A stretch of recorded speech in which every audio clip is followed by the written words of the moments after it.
It's the Worldwide Sports Radio Network. Dolphins trade JALEN RAMSEY and Jonnu Smith to the Steelers. The Pistons guard Malik Beasley being investigated for gambling, and LeBron James opts in to his player option with the Lakers. And we have a lot more to get into as we were working on Preston Carey's commitment to going to Georgia. So we'll get into a lot of that when we come back for a new show of Joba The Mouth. Do believe the Mets are going to give him a significant one. They're going to have a ton of money to spend. Why not put it in one of the top 3 offensive players in the league?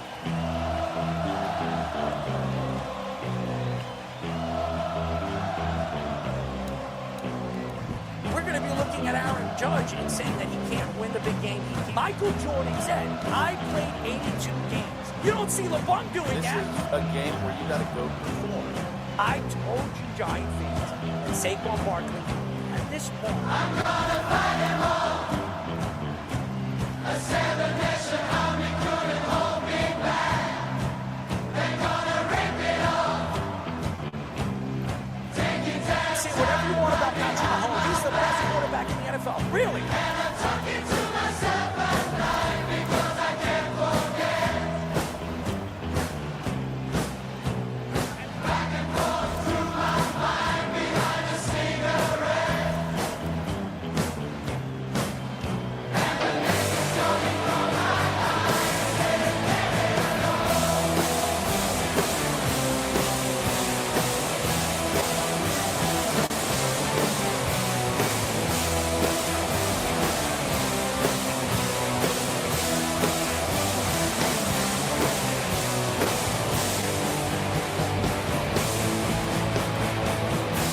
Let's do it. You're listening to Joba and the Mouth. Welcome back, ladies and gentlemen, to a new show of Joba and the Mouth. It's been crazy, it's been humid, it's been disgusting and sticky out here in Long Island, New York. You know who I am. My name is Errol Marks, my co-host, Joba Chamberlain, and the Speedster, Speedy Petey. Go to our website at www.worldwidesportsradio.com. Check out all our shows throughout the week, including Joba and the Mouth, every single Mondays and Thursdays at 7:30 p.m. All you have to do to tune in and check out our local listings for all our shows is go to our website at www.worldwidesportsradio.com. It has been sticky. I will say this, guys, and I wanted to figure out what's going on in the world. Joba, what's going on? What is going on over there in Nebraska? Is it hot? Is it cold? Is it humid? Is it rainy? Hey, it could be snowing in Nebraska. I've never been there. No, we've got humidity is at its peak point right now. Usually around the 4th of July, you usually get there. Actually, not too bad today, but we've been 90s, about 90% humidity. So we've been sticky, that's for sure. It's been sticky here in Long Island, New York. I can't stand this weather. And yesterday, and we will get into yesterday and the commitment of Preston Carey, which, by the way, it was fantastic. It was a great gathering for all the fans out there that's never been to a commitment. And it's crazy because how many people actually show up to an event like this? And it was superbly put together by Kelly and obviously her entourage of people, Liz. It was just fantastic. It was very well put together. The video that was put up by Jackie Robinson was sensational, and Ben Carey and even Preston. It was really sensational. Congratulations to Preston, and we will let every fan know. If you haven't checked out all of our social media and on YouTube or on any other social medias that we're posting up where Preston is going, well, we will give you the information in just a few moments. But it was very well put together. It was at the Castle in Huntington, New York. I look at that place because I've been to that place many, many times. I've DJ'd, I've hosted events, golf tournaments with CC Sabathia, AJ Burnett, Plaxico Borges. So many great athletes have gone and played golf over there, and they are sensationally built when it comes to the guests and the great venue that they have over there. So I loved it over there, and it was, to me, what I notice about that place is when you go in and you get to the castle, you got to go through these bushes, and it's just amazing how it's just very well built, and you just like kind of like squeak right through. So it was a sensational event, and I want to give a shout out to Ben Carey, because Ben is a guy that is 100% for his son, and a lot of these kids, a lot of their parents, you know, obviously they love their kids and they want their kids to succeed. But there are parents out there worried about how much money their kid's going to get, how much money they're going to get out of the deals, or where they're going to go when it comes to the colleges that they choose. Ben is not like that. He really isn't. He wanted to make sure that his son picked the right school and put his son in the right position to succeed. And by the way, if nobody knows, I'm going to give you the announcement. Yes, Preston Carey decided out of Rutgers, Florida, which is the Gators, if you want to know what it is, whatever Florida team that is, Auburn, and Georgia, the Georgia Bulldogs. He chose to go to Georgia. And congratulations to Preston. It was great. It really was sensational. And I want to give a shout out to Kelly and Liz. These two ladies worked really, really hard putting this together. And I was just happy to be a part of it and be the host of the event. And that has a lot to do with, obviously, Ben asking me and putting me in the position to host the event and announce, the introductions on where Preston was going. And we had a lot of people. Varsity High School was there. They were doing their broadcast. All right, it's Varsity. Speedy, what was it? MSG Varsity. MSG Varsity was there. There were a bunch of people. Newsday was there. Channel 12 News was there. Peter Schwartz was there. Everybody, you name it, every media person in the world when it comes to the big media conglomerates. I'm trying to choke on my words. All the big media conglomerates were there yesterday, and I've been very, very tired. I know a lot of people, if you've watched this show, I got a lot of energy. I'm going to put all the energy into the show, but I didn't get home till late last night. I didn't go to bed till 2 in the morning. I had work this morning, and look, I'm here, and I'm taking care of other things that I'm going through, medical problems and all that other stuff. I don't want to get into it on the show, but it was a sensational event, and I want to give a shout out to the Carey family, and congratulations to Preston Carey for announcing where he was going and doing it in front of his friends, his family, and the media. It's not easy doing it for an 18-year-old kid. And I don't know if anybody's checked out. You don't know who Preston Carey is. He's 6'5", 6'6", 300 pounds of brute strength and muscle. I did call him the Beast. I don't know what his nickname is. I don't know what people call him, but it's a sensational specimen. He is a sensational specimen. So congratulations to the Carey family. Speedy, what he picked a good school though. The best. So he's he can go to American Whiskey anytime because we are a Georgia bar. There you go. There you go. I remember him saying that. So I have to talk to Ben. Maybe we do an event. And when, obviously, during the season, we'll do something at American Whiskey for the Georgia Bulldogs and promote Preston and do our show live at American Whiskey for all the Georgia Bulldog fans. I think they would really enjoy it. And some of the Long Islanders wanted to go and check out the game at one of those bars where you get a chance to watch just the Georgia Bulldogs and their games. You can go to American Whiskey in Manhattan, New York, and Joba's one of the owners of the facility, so it'll be fun. And I think that would be a great idea, doing a live show for the Georgia Bulldogs, who is going to be one of the top 3 favorites of winning the national championship. So I am not going to say I don't know how much time Preston's going to have as a freshman this coming season, but the fact that he is going to be on the Georgia Bulldogs, give him 2 more years, this kid could be a superstar for not only as a professional NFL player, but a college NCAA champion, possibly, too, before he even gets on the field and plays a significant amount of minutes. So very happy to be there for Preston. He is a great kid, and he has a great, calm personality. That's what you want to see with these athletes. Some of these athletes, we've had them on the show. They're stuck up. Their personalities suck. Preston was not like that. He was so eager to make that announcement in front of his friends and his family. And then not only that, the way he handled it. It's not easy handling something like that as an 18-year-old. And the way he handled it was sensational. So congratulations to the Carey family, Preston Carey. I said that about 6 or 7 times, and I'm going to say it once again. Congratulations, and very well done. It was very well put together. Congratulations to Kelly and Liz putting a great, obviously, a leveled show, I would say, committee over there at the Castle. So congratulations to all the family and friends that joined us over there at the Castle yesterday afternoon and night. Yes. Oh, man. Anyways, we have a great show lined up for you. At 9 o'clock, we'll be talking to former Orioles, Blue Jays, and Yankees pitcher Josh Towers. He's been on the show. I'm sure Joba has a ton of stories, and Joba hasn't been on the show when Josh has been on. No. So this is the first time Joba and Josh are going to be together and kind of interact with each other since, obviously, playing against one another.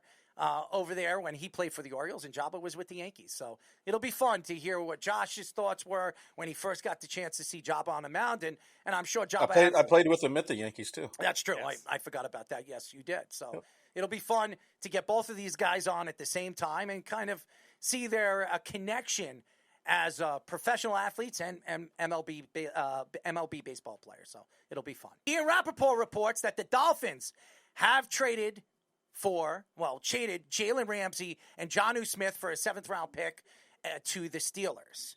The Dolphins reunite with MINKAH FITZPATRICK and also get a 5th-round pick back in the deal. The Steelers will take on a $26.6 million of the last year of Ramsey's deal, while the Dolphins will take on $1.5 million of the deal. Adam Schefter reports that the Steelers also added a 1-year, $12 million extension with Jonnu Smith for his deal. MINKAH FITZPATRICK's contract has 2 years remaining on it, with a cap hit of $15.5 million this year and $17.6 million next year. Both players have been Pro Bowlers in 4 out of the last 5 seasons. After the trade, the Steelers have $21.8 million of cap space, 10th lowest in the NFL, while the Dolphins have just $13.7 million, 5th lowest in the NFL. Well, there's a lot to get into this trade, and I think it was very evenly traded. I do believe MINKAH FITZPATRICK is the best player in this trade.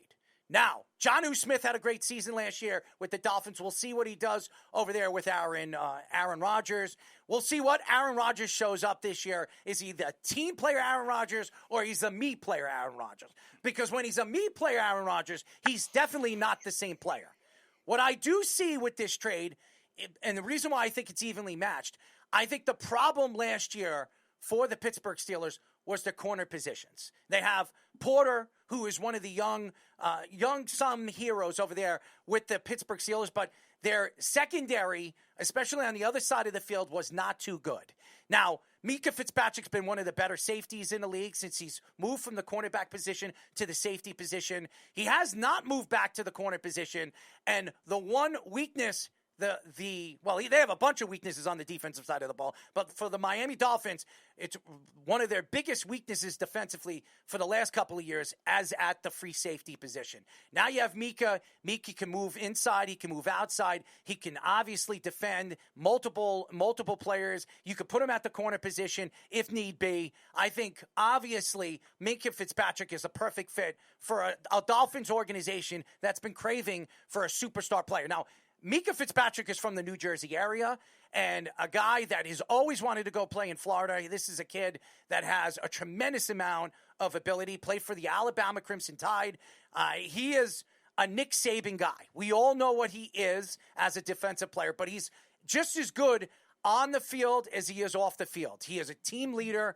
It's something that I don't think Jalen Ramsey is. He is not a team leader. He's a me player. We've seen him over the years. He came from the Jacksonville Jaguars, then he went to the Rams. He did win a championship with the Rams, and then over the last couple of years, he's been floating around in the NFL. Couldn't find a home, and everywhere he goes, there's a problem on the football field. Everywhere he goes, there's a problem, when he's in a magazine or he's in a newspaper. He has been a jackass. Now, him going to Pittsburgh, he's going to have to learn how to keep his mouth shut. Now, Mike Tomlin has been a player's coach, and we've seen the guys that Mike Tomlin has coached over the years. One of them, Brown. He's been in trouble with the law numerous amount of times. Le'Veon Bell, another one who's done some disgusting things off the field, which we've heard under Mike Tomlin.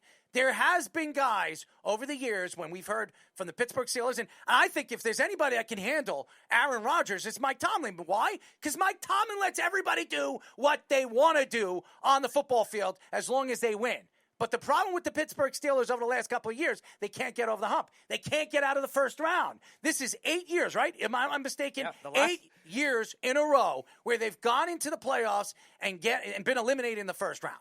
The last time they ever won in the second round or later in the playoffs, they beat the Chiefs by getting 6 field goals. Well, who cares about that? The fact is right now, MINKAH Fitzpatrick is the name in this trade. Because if Miami wants to challenge Buffalo in this division, it's not going to be the New York Jets. I know Jet fans want to believe that. I am a Jet fan. I'm not going to sit here and try to beat around the bush. Now, Justin Fields has an opportunity this year to show people why he should be a starter in the NFL.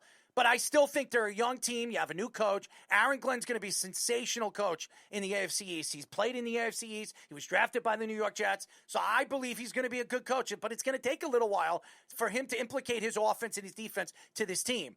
I really believe Miami is the only team that could challenge the Buffalo Bills for this division. Now, Tua Tagovailoa has to stay healthy, and you can't trust that if he goes down, you're going to trust a guy that used to be the starting quarterback and a draft pick by the New York Jets. And you know who I'm talking about, Speedy? Mr. Zach Wilson. Zach Wilson, Mr. Mama Lover. Yep. So we all know that. We don't want to see Zach Wilson play. Now, obviously, their coach is on a hot seat, and I do believe he's going to be on a hot seat this year. McDaniels is a guy that obviously he's young. He's Mighty Mouse. That's what they call him in Miami. Love to watch him go running up off the field, during halves. I love his speeches. I love when he steps on a stepping stool and he shows his personality on a mic. The problem right now is Miami needs to win. Their ownership wants to see wins. They want to see playoff wins. They have not done that over the last couple of years with Mike McDaniel there. Now, if Mike McDaniel figures out what the defense is, which has been a big problem for the team for the last 2 seasons. How many defensive coordinators have they had in the last 4 years? It's been horrible for the Dolphins. Their offense will find a way. They have the ability with obviously Hill there and the weapons that they have over there as far as their running game is going to be even better than it was last year. They're going to be fast-paced, and they're going to be one of the better offenses in the league. The defensive side of the ball, you need to add that secondary help. MINKAH Fitzpatrick could play multiple positions, and he is the kind of guy that you give him a scheme, you tell him what you want him to do, he's going to go out there and he's going to lead the troops. I don't think Jalen Ramsey is that type of player. Now, Jonnu Smith was never going to be re-signed by the Miami Dolphins. I believe that Miami was going to do whatever they can to put him in a trade so they can get a specific player of their pickings. I believe MINKAH Fitzpatrick was a player that the Dolphins have been looking at for the last 2 seasons. They couldn't get him at the trade deadline last year. And MINKAH Fitzpatrick, I believe, wanted out of Pittsburgh. He did get his extension, 2.5 years ago? I do believe that MINKAH did not like it in Pittsburgh. He really wasn't the cornerstone of that defense ever since they brought Porter back, especially young Porter Jr., who has taken over as their lead secondary guy. So I do believe Jalen Ramsey is a guy that wants to try to win another Super Bowl. The one thing I could say about Pittsburgh that I could say that they're going to be different this year is the way they're going to pace the game offensively to the defensive side of the ball. Their defense is still going to be their number one priority. Their defense is still going to be elite, no matter if MINKAH Fitzpatrick's there or Jalen Ramsey's there. The problem is what Aaron Rodgers is going to show up, like I just said. That is the question. And where's the running game coming from? Harris is not there anymore. Nope. Now, they drafted a running back in the later rounds this past year in the draft. They also have Jalen Warren, who, did they extend him in the offseason? Yep. They did extend him. What was it, 2 years or 3 years? Yeah. A 2-year deal. Jalen Warren, when he does play, he plays the majority of the first to third downs. I think Harris was used not right for the Pittsburgh Steelers, and that's why the Pittsburgh Steelers decided to part ways in the offseason with him. I do believe Warren is going to be used a lot. Warren fought injury all season last year and the year before that. If the Pittsburgh Steelers plan to make the playoffs and make a run this year, they're going to have a healthy Aaron Rodgers and a guy that's going to have to step back and be more of a team player, not all me player. And again, going back to that, I don't know if you're going to expect that by Aaron Rodgers. Jonnu Smith is a perfect fit for the Pittsburgh Steelers because now what I believe Pittsburgh is going to do this year is they're going to use a dual threat tight end offense. That's what they're going to do. A lot of teams are doing it now in the NFL. We've heard Aaron Glenn wants to do that with the New York Jets. We all know that the teams like the New England Patriots were teams that really brought this and implicated this to the NFL with Bill Belichick and O'Brien. I expect a lot of teams in the NFL to do that this year, and I think Jonnu Smith is a dangerous factor. If he can play like he did with Miami. Now, remember, Pittsburgh don't have the weapons Miami does. No. Now, they don't have Waddle. They don't have Hill. They don't have the speed that Miami has. But what they do have is they have, hopefully, a competent coach that is going to let his players make the decision on the field. It's worked for Tomlin over the years. If you look at Tomlin's record, he has the winningest record in the last 12 years as a head coach. The problem is he has the losingest record in the last 8 years in the playoffs. Yeah, and you mentioned something with the Steelers offense, like not having a lot too, and that was the thing that was most bizarre to me about this trade. Now you talked about it a few weeks ago on your Deuce of the Day, I think it was, when Jonnu Smith was initially in interest with the Steelers. Now they have another tight end in Pat Freiermuth, who's a solid tight end. They signed him to a decent contract, but you're right, they're probably going to have to keep him and use an ace tight end formation, 12 formation, because they did not address the second receiver position after they traded George Pickens. A lot of people thought they were going to go after a veteran guy or even draft a guy. We knew Pickens wanted out already, so they could have done that. They did not go after that. They're trusting Roman Wilson, who they drafted last year.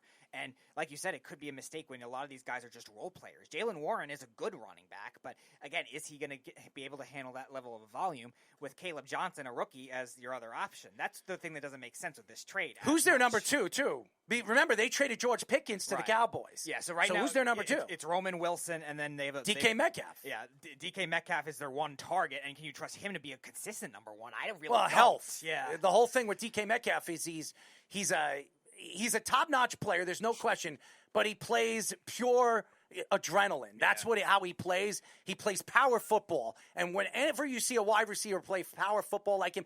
DK Metcalf is a wide receiver in a tight end's body. That's what he is. He's got the speed like a wide receiver, but he's as big as a tight end. And that was the problem when he came out of the draft. He was a top-end draft pick. Remember, it was his combine that moved him up in the draft. Of course. Because he was expected. It was all his combine. Yeah, it was his running. It was the way he ran his 40, and it was the way he was benching. I mean, he was bench press for a guy his size as a wide receiver. I think he benched 225 times, like 28 times or 27 times, which is for a wide receiver is ridiculous. That's something that you see from a defensive lineman. So DK Metcalf is brutally strong. The problem with him is when you're that fast and you're that strong and you're lugging up all that muscle, you're going to have problems on a football field. And you're playing, well, obviously in Pittsburgh, I think this is perfect for DK Metcalf because one of the only two places in the NFL that still has grass, it's Pittsburgh and Chicago. So usually when you play grass, we've heard it from players that have been on this show, you have a better chance of lasting a season and not having knee injuries, Achilles injuries, or even hip injuries, or even quad injuries, as we've seen guys like guys that have played for the New York Giants over the years, Saquon Barkley being one of them, that has had problems with his quads and different injuries over the last couple of years playing on turf. Pittsburgh, it's a place. Now, here's the problem with Pittsburgh. When it gets cold, brutally cold, and it's raining over there, your cleats stick to the ground. We've heard players that have played in Pittsburgh have problems. Even kickers that we've had on this show have complained about the ground over there in Pittsburgh. So DK Metcalf has played. Now, he's played in Seattle on turf and in the rain, but he's not played it 8 times a year, 8 games a year on grass where it's definitely harder to play on when it's raining. Yeah, and you talked about the Steelers like late in the season too. Their two best seasons recently have been 2020 when they started undefeated. They were the last undefeated team left, and then they collapsed at the end of the year. And then last year too, they were 8-3 or something, and didn't win a game. When Russell Wilson really struggled the last month of the season, that's where all these dramas started with George Pickens, and obviously they ended up moving him eventually. And DK Metcalf, like you said, he's a freak athlete, but again, he's a very inconsistent game-to-game type wide receiver too. So can you trust that as a number one option? That's the reason I don't love this trade for the Steelers. Like, I think that Mike Tomlin and that defense can try to make things work. I think their biggest issue over the years has been their run defense, and I think they didn't really address that enough in this type of deal. If they were going to trade Minkah Fitzpatrick, there's probably a higher-end offensive player I think they could have gotten. Now, from the Miami standpoint, Minkah Fitzpatrick definitely does help. He they lost Javon Holland. He went to the Giants. And like you said, he could play slot corner. He could play safety at a very high level. And he hasn't played corner in a while. It's been a couple of years. That's the only thing that concerns me. And then the other thing that concerns me on the Miami end is they're going to trust all these pass rushers to come back and be healthy. Chop Robinson, a nice rookie year, which does help, but they still need a lot of beef on the inside. It's crazy how a corner jumps to safety and is still a Pro Bowl player. Right. Not many corners over the years that have moved to safety has been as dominant as Minkah Fitzpatrick has been over the last couple of years. One of them, and we talk about it, that has been as good as anybody we've seen over the years is Charles Woodson. Charles Woodson, if you remember, when he came into the league, he was a corner. When he obviously finished his career, he went from corner to safety, and he was a Pro Bowl player. As a matter of fact, if I'm not mistaken, I don't know if this is true, didn't Charles Woodson win Defensive Player of the Year as a safety? Or was it a corner? I think he won it as a corner. He was an all-pro at both positions. Yeah, so the only person I can remember that moved from corner to safety and as dominant as Minkah Fitzpatrick has been over the last couple of years is Charles Woodson. It's not very easy to jump from one position to the other when you're defending the best and the most talented offensive player on another team, and then moving inside where you're playing free or you're playing where you have to stop those tight ends, these fast tight ends like the Gronkowskis, the Travis Kelce's. That's not easy to do, and that's something Minkah Fitzpatrick's done so well all season over the last 3 years and done it at a high level. Remember, Pittsburgh defense was a top 2 defense for the top 3 defense for the last 3 years. Why do you think it's been a top 3 defense for the last 3 years? Well, one of the main reasons, Minkah Fitzpatrick, and that's why I think Minkah Fitzpatrick was the headliner. Everybody keeps talking about Jalen Ramsey. Jalen Ramsey is a great corner. Is he a Hall of Famer? I don't know. I know a lot of people love Jalen Ramsey right now. I don't think so.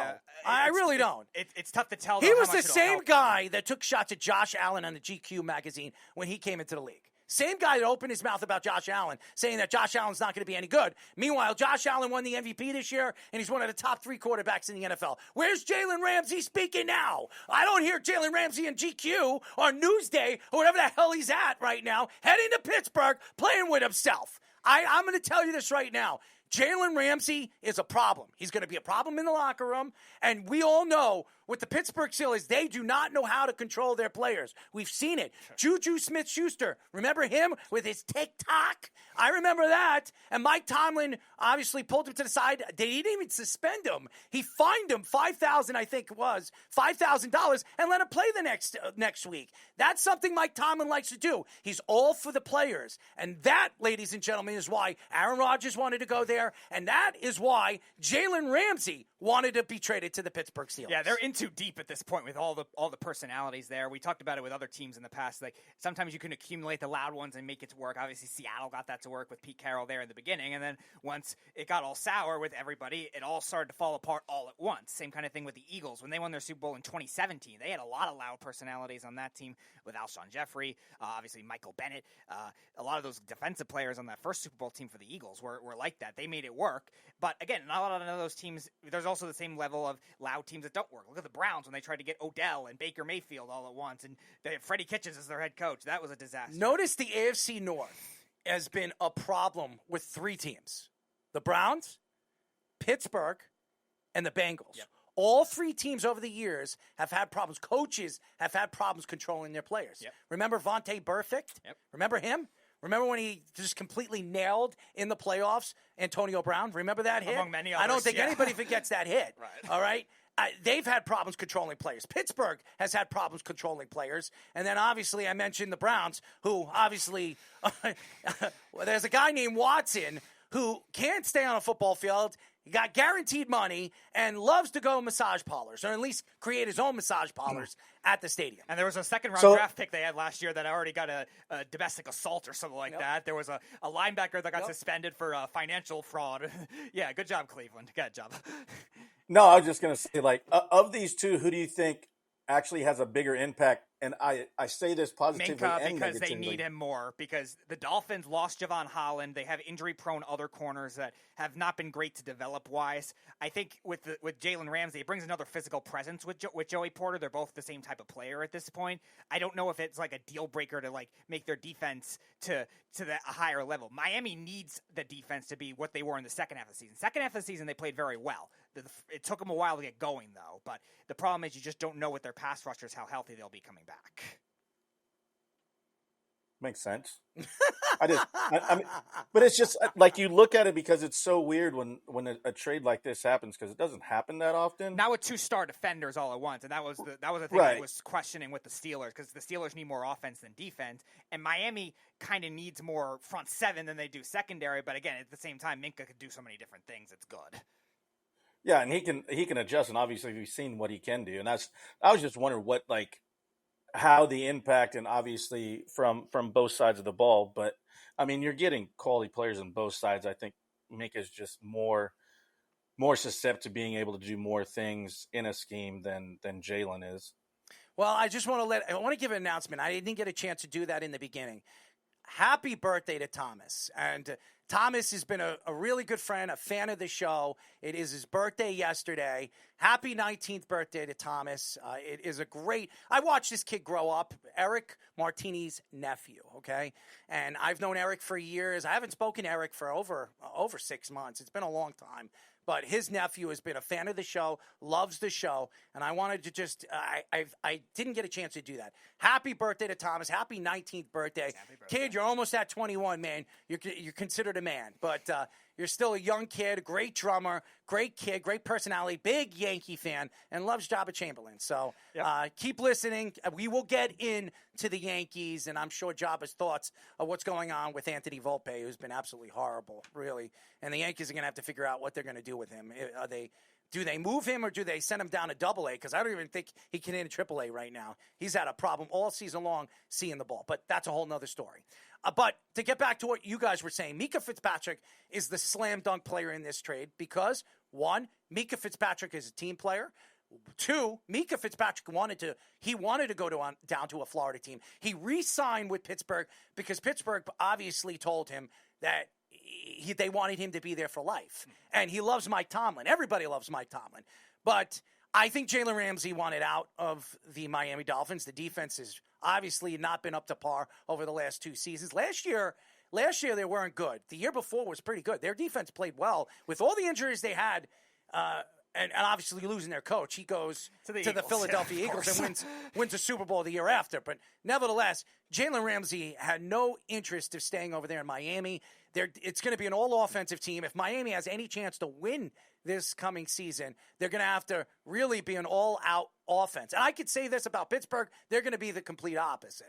Pittsburgh is a defense first, offense second. They've always been that way. And with, obviously, Mr. Watt there, and now Jalen Ramsey, you have two guys that have been elite players at their position.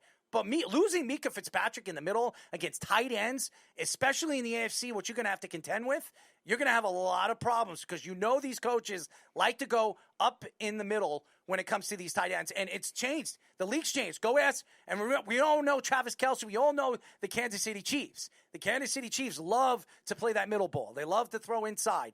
And losing Minkah Fitzpatrick, who's so very good at hawking the ball and clogging up the middle, now you send him over there to the Dolphins. What are you going to do? Jalen Ramsey can't do that. Jalen Ramsey is a one-on-one player. And again, they have a good one-on-one player in Porter Jr. So you do have to contend with the teams that you're contending with in the AFC North. You do have to contend with the Bengals. You have Higgins there, and you have Chase there, and that's probably one of the most dynamic duos in the NFL. But I just think giving up a player of this magnitude, a guy like Minkah Fitzpatrick, it really puts you in a bad position, especially when you're going into a season where you're not really deep at that position. Yeah, and also you mentioned like the Miami's going to have to rely a lot on their offense, still trying to figure out their defense. I know it's the second year of a coordinator that did well later in the season, but again, it's one of those things where can you trust Chubb and Jalen Phillips and all these other guys to come back healthy? Jake in our private chat, I was also mentioning losing Christian Wilkins. They've really never been able to replace him. But on the offensive side of the ball, their offensive line last year was a mess, though, too. They were, I think, the third worst overall offensive line in the NFL. Like, they couldn't have done that in this type of Minkah Fitzpatrick or a Jalen Ramsey trade if they knew they were going to trade Ramsey. It's been 2 months that they've known this since they're trading Jalen Ramsey, too.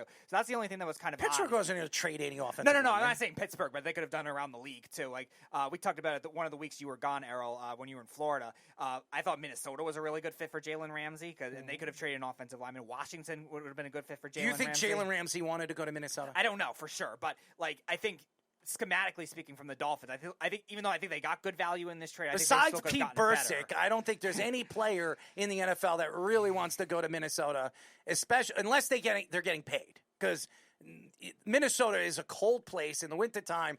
They do play in a dome, and besides the wonderful mall that they have over there, what do they call that mall? America, yeah. Mall of America. There's really nothing out there except hockey and snow, and farm. And if you like to hunt, if you like to hunt, Minnesota's a good place to go. But yeah. I don't think Jalen Ramsey's the type of person that likes to hunt, and I don't think Jalen Ramsey is the type of person that wants to go to Minnesota and enjoy his last 2 or 3 years in the NFL. I think he wanted to go to Pittsburgh. I think he wanted to play for Mike Tomlin, like everybody else does, and he thinks by playing with a guy like Watt over there and the talent that they have on that defensive line, he can compete and become that superstar Pro Bowl player that he has been over the last couple of years. And was he a Pro Bowl player last year? I don't think he was. Yeah, he was. It was 4 of the last 5 years. I think. How did he make the Pro Bowl with all the dominance of corners in the NFL, especially in the division? In the conference he's in. Yeah, I guess maybe they because I know Marlon Humphrey got the slot nod, so maybe that gave it another position for another AFC corner to get in there with Jalen Ramsey. Was he that good last year? He was top 15 corner last year. But was he a Pro Bowl player? I mean, again, it's tough to tell. I mean, Surtain was the obvious. That's the problem with Trent the Pro Bowl. I mean, yeah, there's because obviously the fans vote. Two. The fans vote. That's why Jalen Ramsey always makes it every single year, is because of the fans. Because to me, I know everybody looks at these unbelievable statistics, the PFFs and whatever they call them. Baseball's got them, and now football's got it. The NBA's got it. All these new statistics I could give a crap about. The fact is, when I watched Jalen Ramsey, he was beaten a lot when I was watching him play, especially when he was playing for Miami. Miami's defense was one of the worst defenses in the NFL last year.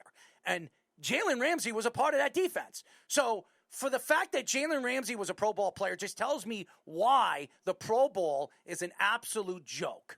And I know it's flag football. And by the way, there are a lot of guys that made the Pro Bowl last year. One of them, Russell Wilson. How did Russell Wilson made the Pro Bowl last year? How the hell did he make the Pro Bowl? I'll give you that one.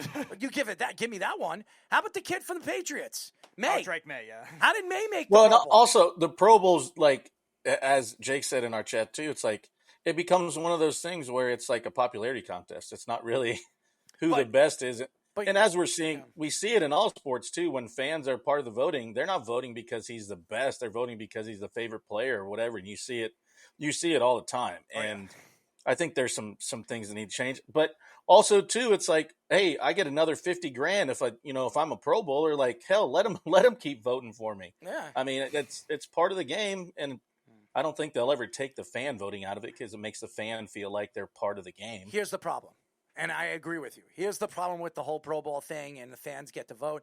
When these guys are looked at as future Hall of Famers, that's one of the things they look at. How many times have they made the Pro Bowl? I know, obviously, being an all-pro player is more important than being a Pro Bowl player, but that's one of the things that the committee looks at. Oh, he's a 10-time, 11-time, 12-time Pro Bowler. I mean, Tom Brady was a career 22-year Pro Bowl player, and he was an all-pro player too. But the problem here is that you have the fans voting for these players, and it doesn't make any sense. I don't think Jalen Ramsey was a top 10 corner in the league last year, but he was a Pro Bowl player. Did he make the All-Pro team? No.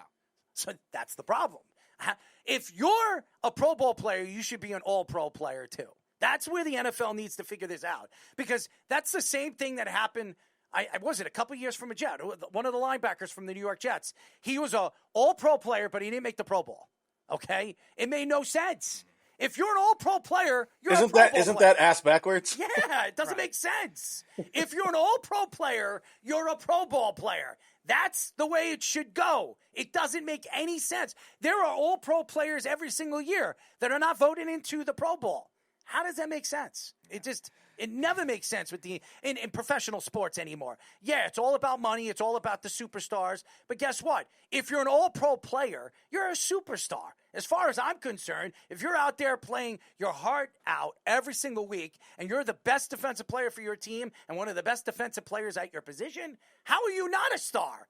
I mean, seriously. Yeah, one's conference-based, one is the whole league. Like, an all-pro would definitely make it matter. But before we move on, I do want to mention, Scoops mentioned in our private chat, Tyler Huntley made the Pro Bowl. Yes, the same Tyler Huntley that Jeff thought was better than Dak Prescott. Well, that's a whole nother story. Jeff. That's a whole nother. And by the way, I love Jeff. Jeff went back and forth with me about the Knicks signings, which we'll get into tomorrow. But he was like, oh, our team did this and our team did. I don't care less. Right now, I want to know who the Knicks are going to bring in as their head coach. And until that happens, I could care less who they bring in for bench help or even starters, because it means nothing until you know who your head coach is going to be. ESPN reports that the Pistons guard, Malik Beasley, is being investigated by the U.S. District Attorney's Office for gambling allegations during a 2023 NBA season with the Bucks. Evidence from well-known sportsbook noticed some unusual activity starting in January of 2024, especially with prop bets. Beasley's agent, Steve Haney, told ESPN that an investigation is not a charge and gets the same rights of innocence as anybody else. The investigation also revealed that Beasley didn't pay a $650,000 payment on time based on a lawsuit from his former marketing agency. He is also liable to pay $2.25 million for violating a breach of a contract with Hazan Sports Management Group back in April. Beasley was in negotiations on a 3-year deal to return with Detroit, but those negotiations were put on hold amidst this absolute scandal. Last year, Jontay Porter was suspended indefinitely by the NBA after pleading guilty to wire fraud and conspiracy with gambling. Let me tell you guys something. Jontay Porter is no longer going to be an NBA player. That's the facts here.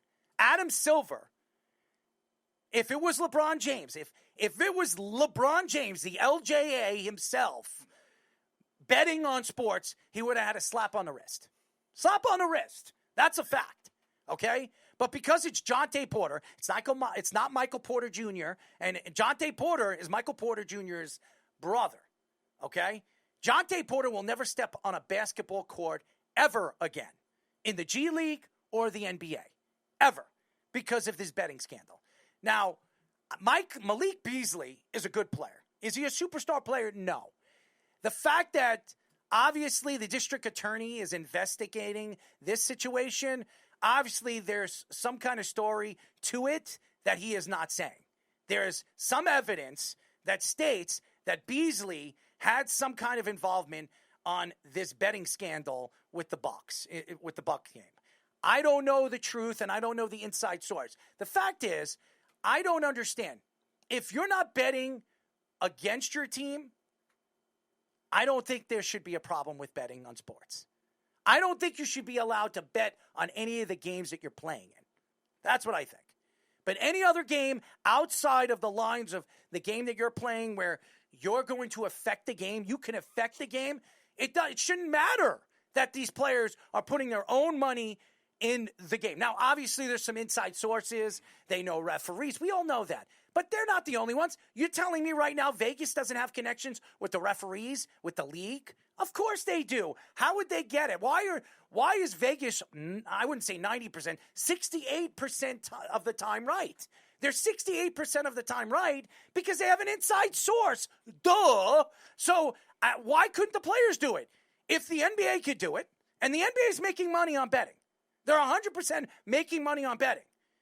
Millions, hundreds of millions of dollars every single year now. Meanwhile, the players, when they have their hands dipped or they want to make some money out of betting on certain sports games or even not their own games, but other games going on in the league, why can't they bet on sports? It makes no sense. Now, with the district attorney, I don't know what the United States or how the United States work when it comes to betting. Was it in an illegal state where you can't bet?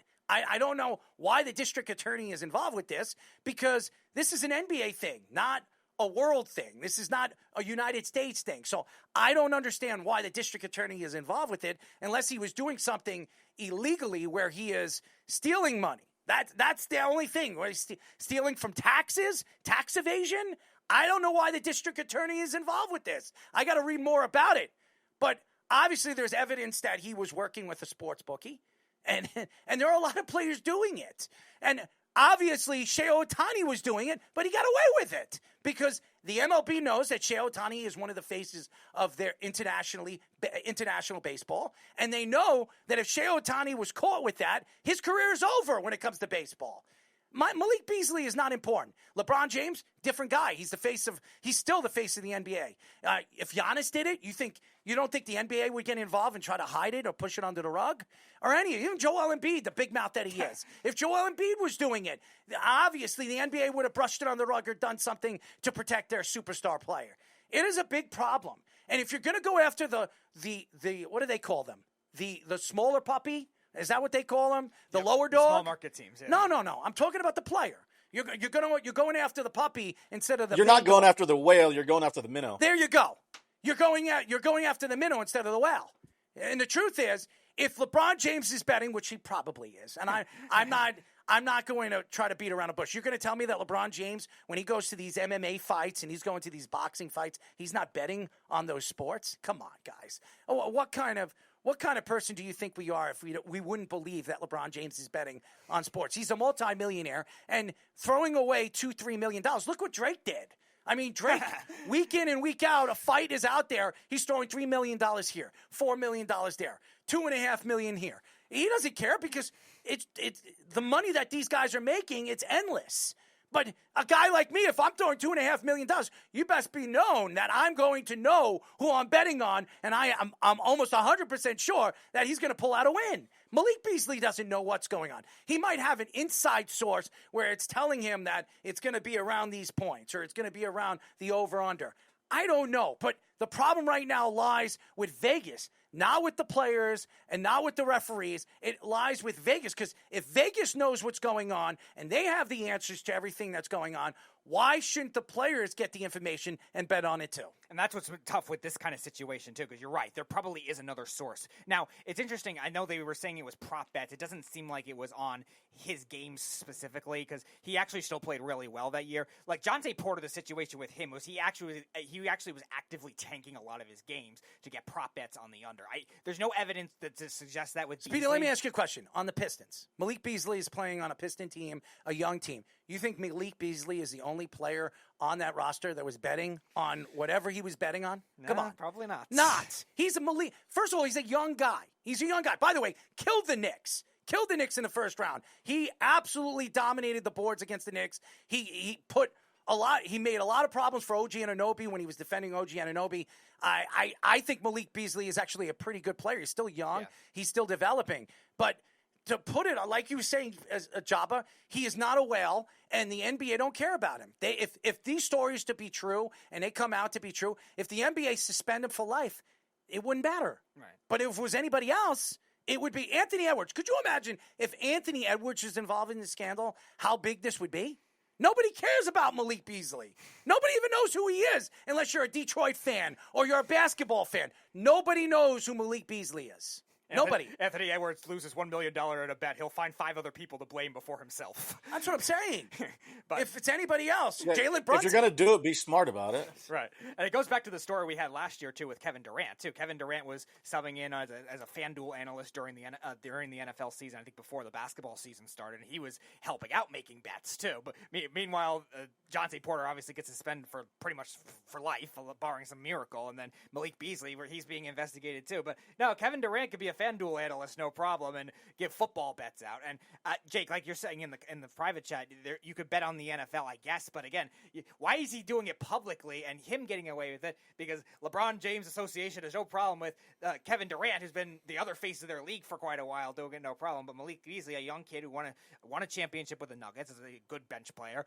Like you said, a pretty good player with the Pistons this year to help their young team. And he's not going to get away with it to that same level. How old is Malik? Malik, I believe, is 27, I want to say. Still young. He's still a kid. And he's going to make mistakes. But again, he is not the only NBA player that is doing this. Oh, sure. He's not. Right. And like you said, Kevin Durant. Kevin Durant had how many Twitter feeds? Mm-hmm. He had like 7 or 8. Yep. When that came out, nobody cared. When Kyrie Irving sent out anti-Semitic views, nobody cared. As a matter of fact, Adam Silver, who is a Jew, he's a Jewish man, he didn't really do anything. He sat down with Kyrie Irving and pretty much said, listen, Kyrie, we're gonna fine you, we're gonna suspend you for a couple of games, and we're gonna bring you back. I want you to apologize to the Net fans. He apologized to the Net fans. He gets traded a couple weeks later. He goes to Dallas at his press conference right in front of Adam Silver and said, I take back what I said. I take back my apology. I have a right to say and reach to my opinion, and I said what I said because I feel that it was right. So, and Adam Silver allowed him to say those things and not punish him. But if it was Malik Beasley or Porter or any of these small-known, unknown guys, he would have dropped the hammer on them for doing something like that. Wasn't there those like 3 or 4 guys on the Nets that were doing it too, and then they didn't, and then they got that covered up so badly. And again, it's just a matter of like you said, class record. And again, other sports too, comparing him, like the NFL, Calvin Ridley got a whole year. Jamison Williams got 10 games this year for the same kind of thing. Like you're trying to set an example with that, where the NFL doesn't have that kind of power with the players. Now they have player power when it comes to like going where they want to go and stuff, but not to the same level of like they're running the league like the NBA is. Like the NBA, the LJA, LeBron James Association, they've been driven by these stars trying to drive it up. It's a players' league. Yeah, and that's going to be more encouraged if these other players are encouraged. How many owners lost their teams because of the players? And now, I'm not saying the owners were right for what they did, because they were racist, they were disgusting people, and what they've done in their past. But the NBA took those teams, the players took those teams away from the owners. They had to sell those teams because of what they did in the past. Again, they were not right for what they did, and they apologized for what they did. But they did it, and the NBA players said, listen, we're not playing for any owner that's racist like that. So you know what? Either you sell your team, or we're not going to be stepping on your basketball court. And what happened? Remember Chris Paul? Remember with the LA Clippers? Yep. Chris Paul had like this like picket fence thing that he did in front of LA, where he said he will not play for this owner again. And what happened after that? And what was it? I forget the owner's name again. Donald Sterling. Donald Sterling. Within weeks, Donald Sterling had to sell to the biggest bidder. And he got rid of his team just as quick, because the NBA is run by the players. Now, you don't see that in the MLB. If there's something like that happened in the MLB, no, the owners would have been fined. They would have sat down with the other owners, and they would have figured something out. Or even the NFL. You wouldn't see an NFL team do that, or players can't do that. We have seen so many things over the years in all different professional sports, but the NBA seems to be run by who? It's been run by the one and only players. That's all. ESPN reports that LeBron James has opted into a $52.6 million player option with the Lakers for this season. LeBron says he knows the Lakers will be very active this offseason, especially with new ownership buying the team for $10 billion. Rich Paul says that LeBron wants to compete for a championship and understands that the Lakers will still want to build for the future. Paul added that there's no guarantees LeBron will stay with the Lakers after the season, thinking the new ownership might want to build around Luka Doncic. He mentioned that the Warriors reached out about trading for him in February of 2024, and the Heat were open to reuniting with him if they were unable to trade Jimmy Butler. Kevin Love, when he saw LeBron recently, said that LeBron's wife badly wants him to retire after this season. LeBron averaged 24.4 points per game, 8.2 assists per game, and 7.8 rebounds per game in this past season. All right, and we all know that LeBron James runs the league. I call it the LJ. There's no argument to that. LeBron James came back because he's making $52.6 million. I know his wife wants him to retire. He's been on how many ESPY awards? claiming that he might not come back, and then he is coming back. Over the last 2 years, during the playoffs, after being eliminated, he's come out and said he doesn't know if he's going to come back, and then he automatically comes in and he opts into a contract. LeBron James is probably going to retire after this year. Now, unless the Golden State Warriors or one of these big-time NBA teams, maybe even the Houston Rockets, because the Houston Rockets are a team that's rebuilding and have a chance with a young coach and Udoka. Maybe the Rockets would combine him with Kevin Durant over there in Houston and try to make a run for an NBA title. But LeBron James is probably playing his final season as an NBA player. He's building his podcast. He has all these different production companies. He's got all these different assets that he's invested in over the last 10 years. And he's one of the more richer athletes we've seen come out of professional sports in history. The fact is, Luka Doncic is the young superstar. He's going to be 26 years old going into this season. He lost a lot of weight so far. What we've heard, he's lost 20 pounds. He was at one of the NBA playoff games. It looked like he lost at least 20 pounds, maybe even 15 pounds. He looks like he's in a really good shape. And with new ownership, $10 billion that they obviously invested into buying the Lakers, I expect the Lakers and new ownership to build around Luka Doncic. Now, LeBron James is still going to make his $52.6 million. If the Lakers fall out this coming season and Luka Doncic isn't enough with LeBron James, I could see LeBron James getting traded at the trade deadline. Reason why is there are going to be a ton of teams lining up for a play of this magnitude. LeBron James is still averaging 24 points, 8 assists and 7 rebounds. If you look at his career statistics, LeBron James is a career 27, 28-point scorer. 8.5 assists a game, and 7 to 8 rebounds a game in his career. So LeBron James is still at the top of his game. Now, LeBron James is not the defender he once was, and LeBron James cannot keep up with some of the younger players that we've seen over the last couple of years in the NBA. But he's still a sensational player. He's still one of the elite players in the NBA. If you were to look at LeBron right now and put him in the top 15, top 20, I don't think you can argue LeBron James is a top 15, top 17 player right now in the NBA. But the Lakers are going to look to go young. Austin Reeves turned down a $96 million contract this offseason. I think he wants to go to free agency next year and see what free agency is going to offer him. And with new ownership now, it's going to be a little bit different for the Lakers and where the Lakers organization is going to go in the future. The only reason why LeBron James came to the Lakers, it was because of the Buss family. The Buss family don't own the organization anymore. Now you're going to look at LeBron James and think that LeBron James is looking to win that 5th title to tie Kobe Bryant, to be considered arguably the greatest basketball player of all time. Now, we all know he's not Michael Jordan. But if he gets his 5th championship, if he goes to Golden State or he goes to Houston, or maybe if he goes to OKC and wins another title, then you could start to consider, or people will start even considering the argument that he is as good or even better than Michael Jordan. LeBron James practically has every single playoff statistic, regular season statistic. He has broken record after record after record. There's nothing LeBron James needs to do to prove that he is the second greatest basketball player of all time. I believe that's what LeBron James is. A lot of people would argue with me. They'll say Kareem Abdul-Jabbar. They'll say Kobe Bryant. They'll say Tim Duncan. They'll say Hakeem Olajuwon, Larry Bird, Magic Johnson. You could put all these guys amongst the best players right behind Michael Jordan. But the fact is, LeBron James is coming back because he's making $52.6 million. And if I'm not mistaken, this is the most money he will make as a professional basketball player. Nobody's going to walk away from $52.5 million.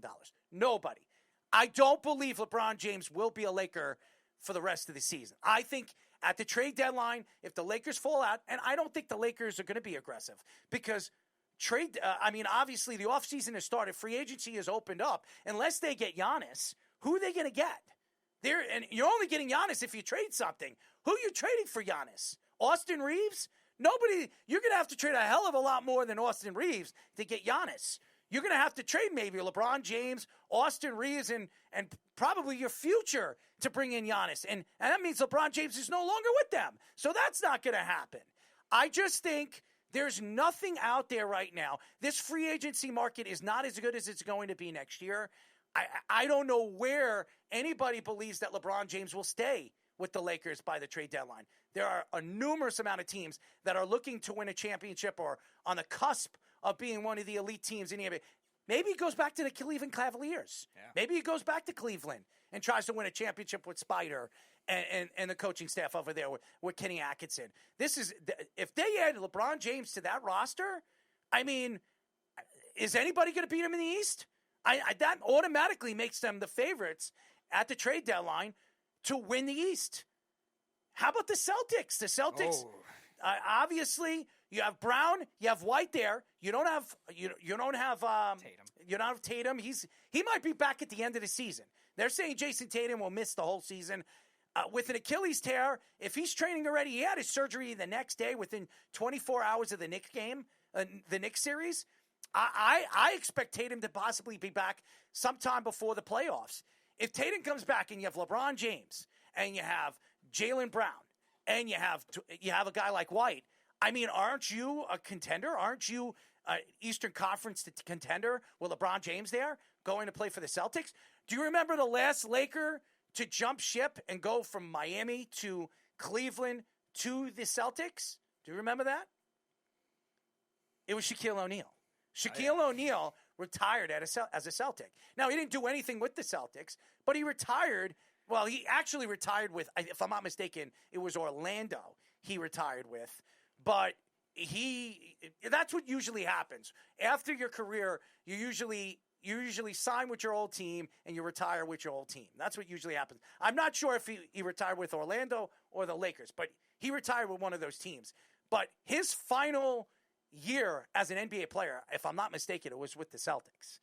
And if LeBron James wants to do that and try to fight and try to win a championship over there with the Celtics are automatically the favorites of coming out of the East. Because LeBron James if Jason Tatum comes back and you have Jason Tatum, Jaylen Brown, you're automatically a championship contending team. Right. And especially you're seeing now with the way that the salary cap could go up too. Obviously. Doesn't matter. I mean, yeah, LeBron, we know he can manipulate a lot of different things. Because here's the reason why.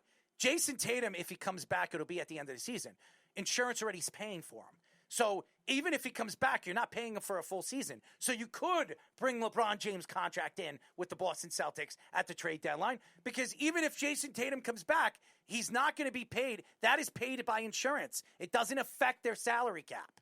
Yeah. It doesn't affect their cap. Mm-hmm. So they can actually trade for LeBron James and not worry about Jason Tatum coming back because it won't affect them. Right. And that's the luxury that you have when you have these salary cap situations, these aprons. Obviously, they traded Drew Holiday and Porzingis just to get under it, but like you were saying last week, like there's no guarantee that the Celtics don't have another big thing in mind too, and they know what's going on with the Lakers, they know what's going on with the Bucks and teams like that too. And again, with the situation with the Lakers with LeBron, like you would seem like it was kind of set in stone the way he was manipulating it, but again, being he's already won a championship there's always going to be that extra threshold of what am I going to do one more time? And obviously his company's out there production-wise, all this pizza stuff and all that stuff is out there, but his hands are dipped into every single business. I know that. And again, at the same time, you now bring in new ownership. You have an ownership group that comes from the Dodgers, that obviously they like to spend a lot of money too, but they're also they try to be more young and progressive, and that's why I think they were mentioning, okay, we're going to try to build around Luka Doncic. I'm surprised Magic Johnson didn't buy into the Lakers. Yeah, it's interesting because I think he has a little bit of a stake, but it's not to the same level as he does with the Dodgers. And now Andrew Walter, the new owner, or Mark Walter, the new owner, that is there, you would think there would be some kind of influence there to get Magic involved, especially with Magic now being involved with Washington. Magic Johnson will be involved with the Lakers, especially with Luka Doncic being there. One way or another, Magic Johnson will have his hand dipped in with the Lakers after LeBron James decides to part ways with the Lakers organization. So will LeBron at some point. That's what I'm saying. LeBron James is going to be – I don't know if LeBron James will be a part of the Lakers. I think when LeBron James retires, he'll be part of something. Yeah. When LeBron James retires, when a team becomes available, maybe the Mavericks, because if ownership can't find a way to bring a casino over there in Dallas, you know he loves Cooper Flagg, and LeBron James has billions of dollars.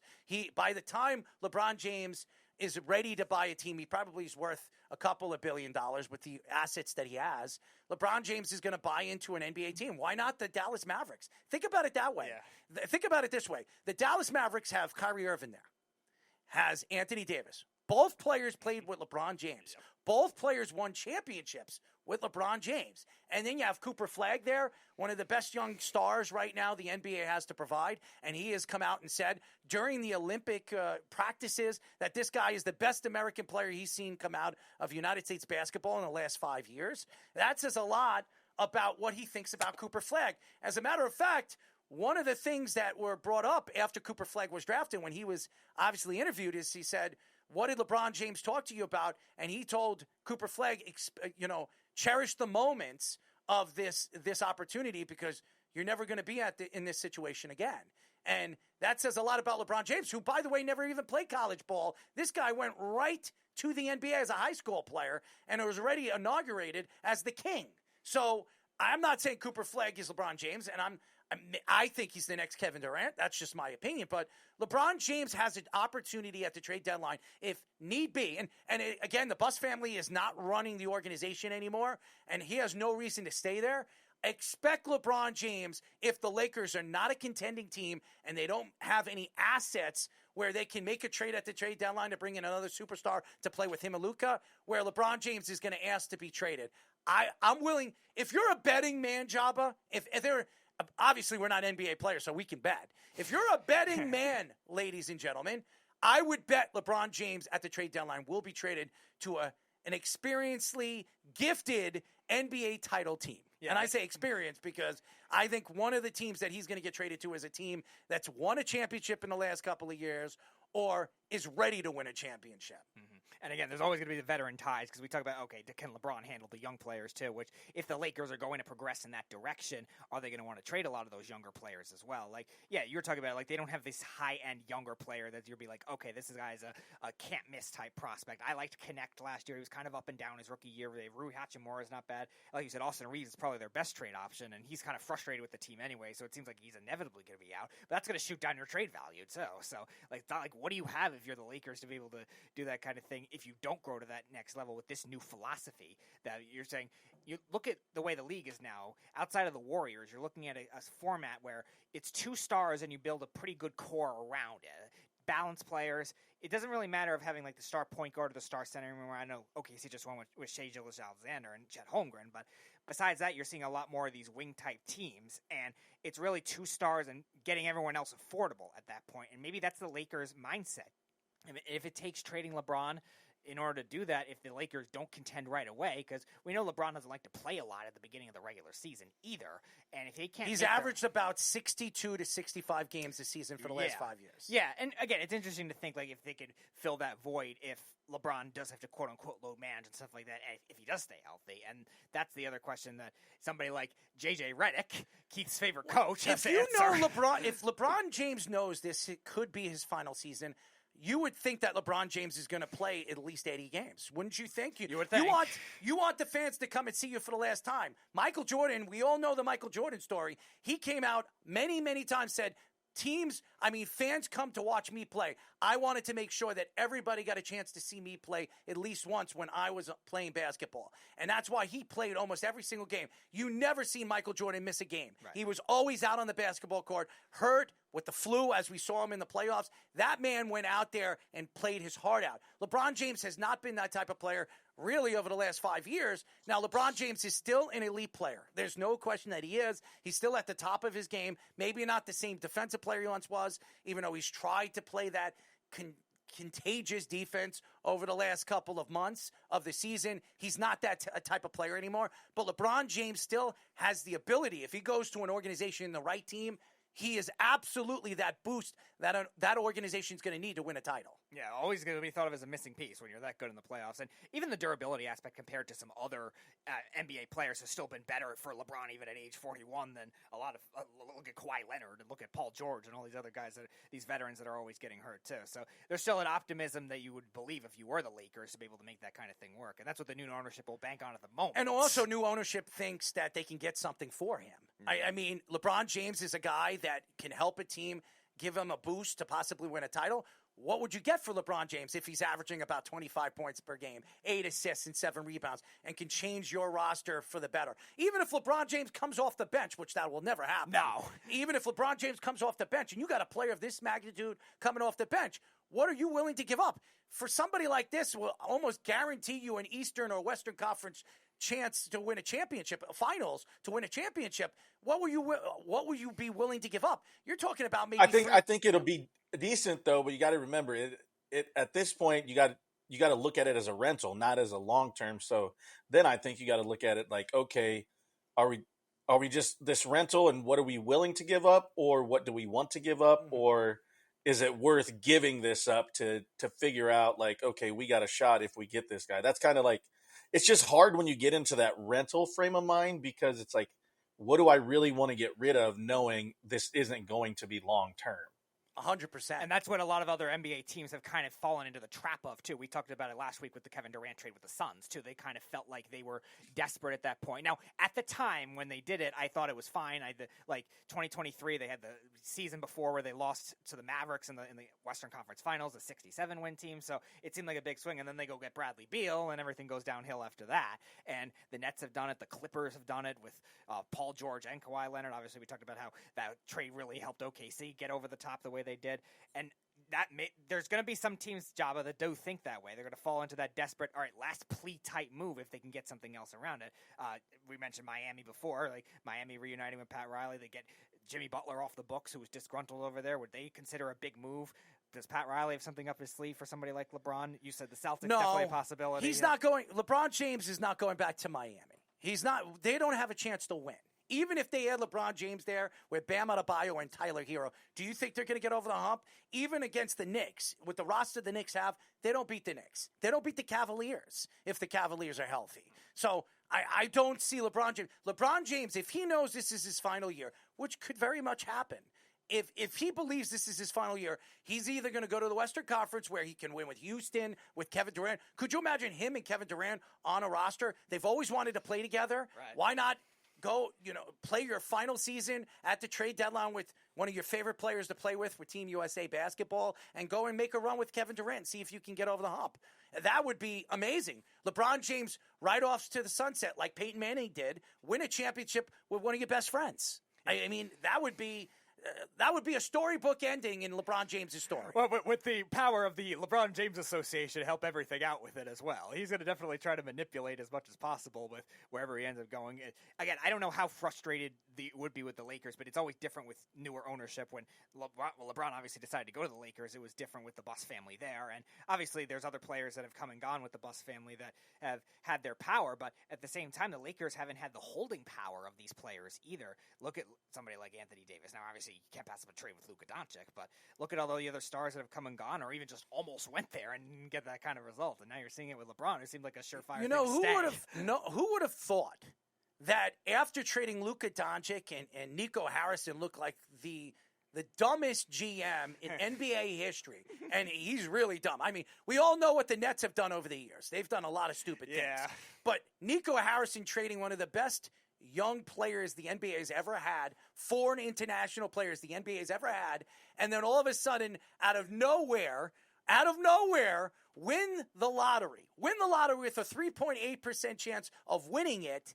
No, it was less than that. It was like 2 point something. Whatever it was. It doesn't matter. It was a small percentage. No chance in hell for him to win Cooper Fleck. And then he wins the best young American player we've seen come out of the draft, like LeBron James have said, in 5 years. That says a lot about where the NBA is and how I believe LeBron James has run the organization. And that's just the facts. And if LeBron James wants to go and play with the Rockets and play with Kevin Durant, he'll go there. If LeBron James wants to go and play with Miami, he'll go there. If LeBron James wants to go to the Cleveland Cavaliers and win his final championship, or have his chance to win and ride off into the sunset in his hometown, his home area in Cleveland, he will go there. So it's up to LeBron James where he wants to go, and I think the Lakers will oblige him.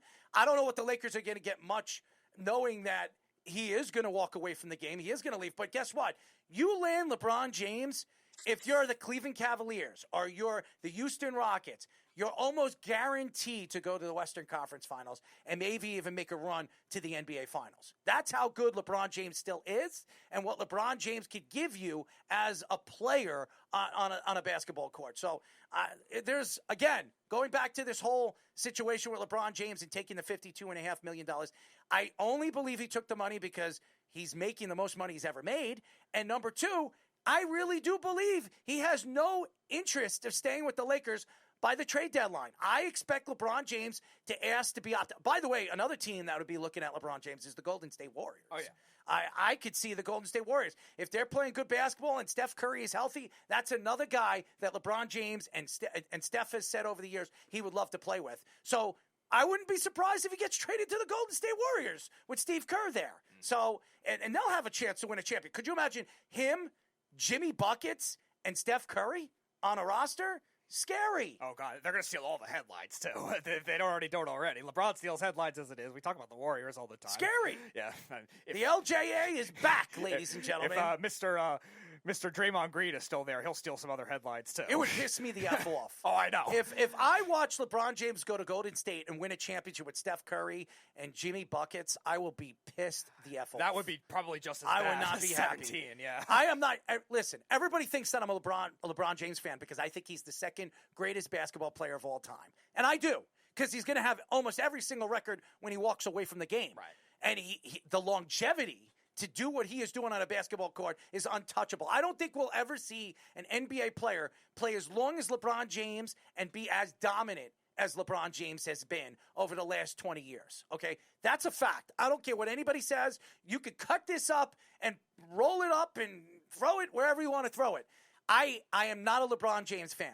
As a matter of fact, I don't like him as a personality off the basketball court. His politics, his political views are absolutely horrendous. But what he is as a basketball player, you can't take away his greatness. You can't. He is the greatest basketball player right behind Michael Jordan.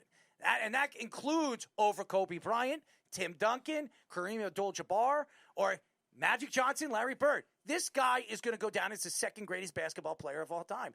And you can take back whatever you say about me on social media, saying I don't know what I'm talking about when it comes to basketball. If you guys actually don't believe this guy is the second greatest basketball player of all time, then you guys don't know basketball. Yeah. You do not. Yeah, and I think there was another stat, too. Like, he already has, I think he's 40 games away from already having the most regular season games played record amidst all his load management and stuff like that, too. Amidst all the other stuff. Get all the drama and stuff going throughout the league. So his longevity, like we said, as crazy as it's been. He's incredible. Yeah. He's incredible.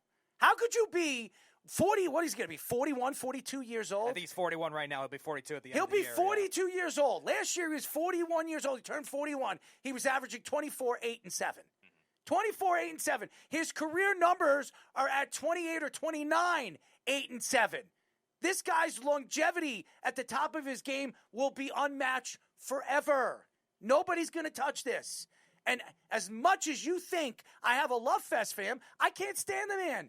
I don't walk away from greatness. When you look at Alex Rodriguez, there are a lot of Yankee fans that can't stand Alex Rodriguez. Oh, he cheated, he did this, he did that. Guess what? Alex Rodriguez is a top 5 player of all time. And if you guys want to argue that, we can come on this show right now, and I can go through statistics, new statistics, old statistics, and argue my points why Alex Rodriguez is still a top 5 player of all time. You can't take away greatness, no matter what he did. He's special. And that's what LeBron James is. He's a special player. And he'll always be remembered as the second greatest basketball player that ever played in NBA history. And then we got Joba, who could defend Alex Rodriguez from knowing him personally. Yeah. I'm sure Joba would agree with me on that one, too. In more ways than one. I mean, obviously I get it. But, yeah, it's – I guess if you want to go off Matrix and they put it – I mean, you can put all their numbers into whatever. But it's like we can talk about Barry Bonds. Bonds was a Hall of Famer before supposedly he did this. I mean, your head doesn't grow in your 30s. So I'm going to put 2 and 2 together. Yes, he never tested positive, but – I'm going to go ahead and throw 2 and 2 together. Don't tell Jason Kidd that. Yeah. Same time, you still got to put bat on ball. Just because you take it doesn't necessarily make you a better baseball player. So, yeah, there's a lot of things we could argue with a lot of athletes before, things things, I guess, came to a head and what have you. But yeah, there's a lot of guys that didn't need it. They did it for other reasons, and who knows what those reasons really, really are. Joba, we have had guys on the show that told us straight out they did steroids and were never major league players longer than a week. Longer than a week. And they did steroids, but because Alex Rodriguez did steroids, oh, he's the worst person in the world. Yeah, did he do bad things? Did he throw people under the bus? Did he try to threaten people? Yeah, Alex Rodriguez is not a good person. But as an athlete, as a player, you can't argue he's a top 5 player of all time. The numbers would tell you that he is. And the same. Yeah, you don't have to like No. you don't have to like the No. person. No. But you got to respect whatever it's. I don't care. Like Floyd Mayweather, not a fan, but to never lose in a boxing ring, that's tough to say. And you don't have to like him, you don't have to agree with what he does. I get it because I don't with a lot of athletes, but at the end of the day, I respect of what they did and how they did it to be that successful for that long and to do something that less than 0.01% get the opportunity to do it and do it for a long time. You got to respect what they do. You don't have to like them. You don't have to take them to dinner. You don't have to invite them to your kid's birthday party, but you respect the craft that they do in any way, shape, or form. And that's not in sports. That's in anything. You got to give credit where credit's due, even if you don't like them. Oh, and again, a lot of people on social media would think that I'm a big LeBron James lover. Like I have some kind of love fest for LeBron James. I can't stand the man. But I don't walk away and I don't trend to the opposite side saying that LeBron James isn't worth every bit to get a chance to watch him play, every week or every game or every other game because LeBron James plays one game a week. Nevertheless, LeBron James is special to watch. LeBron James, if he cares about the fans and he knows this is his final year as an NBA player, he should play all 82 games. If he's healthy enough to do it, he should give every young kid that wants to get a chance to watch one of the greatest basketball players of all time, get to watch him one last time. That's what Mariano Rivera did. Remember Mariano Rivera? The Yankees made sure that when he did that whole trend around for his final season, his grand tour, they made sure he was out there, he was pitching, not every single game, but the majority of the games. So Derek Jeter, nobody knew that it was Derek Jeter's last season until Derek Jeter pretty much came out, quarter into the season, and he said this was his final year. Okay, and what did Derek Jeter do for the fans? He made sure he was out there every single game so the fans could get a chance to watch him play. That's greatness. That's what you want to see. I want to say, hey, you know what? For all the people, 20, 30 years from now, I could say, I watched Alex Rodriguez play baseball. I watched Derek Jeter play baseball. I watched Michael Jordan play basketball. I watched Wayne Gretzky play hockey, or Mark Messier, or Mario Lemieux, okay? Or, if you're a Kareem Abdul-Jabbar, I saw Kareem Abdul-Jabbar play live. That's what you want to say. That's what you always want to remember. That's what you want to tell your grandchildren, your kids, or your great-grandchildren. And that's what LeBron James stands for. As much as you can't stand him, and as much as I can't stand him because I believe the NBA is the LJA, I don't take away for what he has done for the game of basketball and what he has delivered as a young man. Remember, he came from high school, and everybody considered him the king. Could you imagine the pressure LeBron James had when he stepped on an NBA court? Now, do I think LeBron James should have won Rookie of the Year? No. Carmelo Anthony was Rookie of the Year. When him and Carmelo came out from the draft, Carmelo had better numbers than LeBron James. My honest opinion is Carmelo Anthony was robbed for the Rookie of the Year. Nevertheless, LeBron James has won every single thing. He's won Rookie of the Year. He's won MVPs. He's won Defensive Player of the Year. He's won everything. And that's why LeBron James is considered the second greatest basketball player of all time. And there are statistics, there are records that will never be broken. Never be broken. Because you're not going to see an NBA player play as long as LeBron James has played. All right, well, quickly before our guest is in and we have golf clap, New York Yankee Mania, shout out to him. Can the Lakers challenge next year? Yeah, they definitely could, but they need a lot this offseason. By the way, I want to say something. For all you Laker fans, and I'm just being honest, Luka Doncic was traded to be brought into the Lakers for the reason that LeBron James was probably his final 1 or 2 years going to be moved at one point or another. I expect LeBron James to be traded. Do I think the Lakers are making the playoffs next year? They had their chance this year to make a run. They fell short. LeBron James will not be a Laker at the trade deadline. I guarantee you. By the trade deadline, he will be traded somewhere. He is playing this final year. He will not be back the year after. I expect LeBron James to be an owner, maybe even a GM of a team really early in his career before he eventually buys a team in the open market. And I do believe it's going to be Dallas. I really have this feeling it's going to be the Dallas Mavericks because it's very typical. Ownership over there in Dallas do not know what they're doing, and they only bought the team because they thought they were going to build a casino over there, and it doesn't seem like Dallas is going to allow a casino, and if they don't in the next 5 years, I expect Cooper Flagg to leave unless LeBron James comes in and takes over, or a big name comes in there and takes over and tells Cooper Flagg to stay there because he's going to build an organization around him because I just don't think Cooper Flagg's going to want to be there. I think his goal or his presence on what we've heard over the last couple of months is his future could be in Boston. Yeah. So that's my opinion. I think Boston is going to do everything they can to free up salary to maybe make a move to bring in a guy like Cooper Flagg in the future. And that's, 5-6 years down the road? Yeah. So 5 years at least. I expect Cooper Flagg, if Dallas doesn't get it together or ownership doesn't get it together with this casino, Cooper Flagg to say, you know what, I don't want to be here anymore. I want to go to my hometown. I want to play for my home team, and I want to be a Boston Celtic. And that's something the Celtics absolutely believe could happen. All right, ladies and gentlemen, our golf clap of the day. This deserves a golf clap. No doubt. Golf clap. Golf clap. Our golf clap of the day goes to the New York Knicks. And I know a lot of Knicks fans are probably upset that the Knicks have not, you heard it from me, not brought in a head coach. There are rumors coming out that Mike Brown might be the lead guy to get the job. But there's also rumors that the second guy on the list is Taylor Jenkins. The reason why the Knicks are going to get a golf clap of the day is for Leon Rose. Leon Rose, for all the Knicks fans out there on social media saying that the Knicks are a stupid organization and how could you go into a draft without a coach? How could you go to free agents without a coach?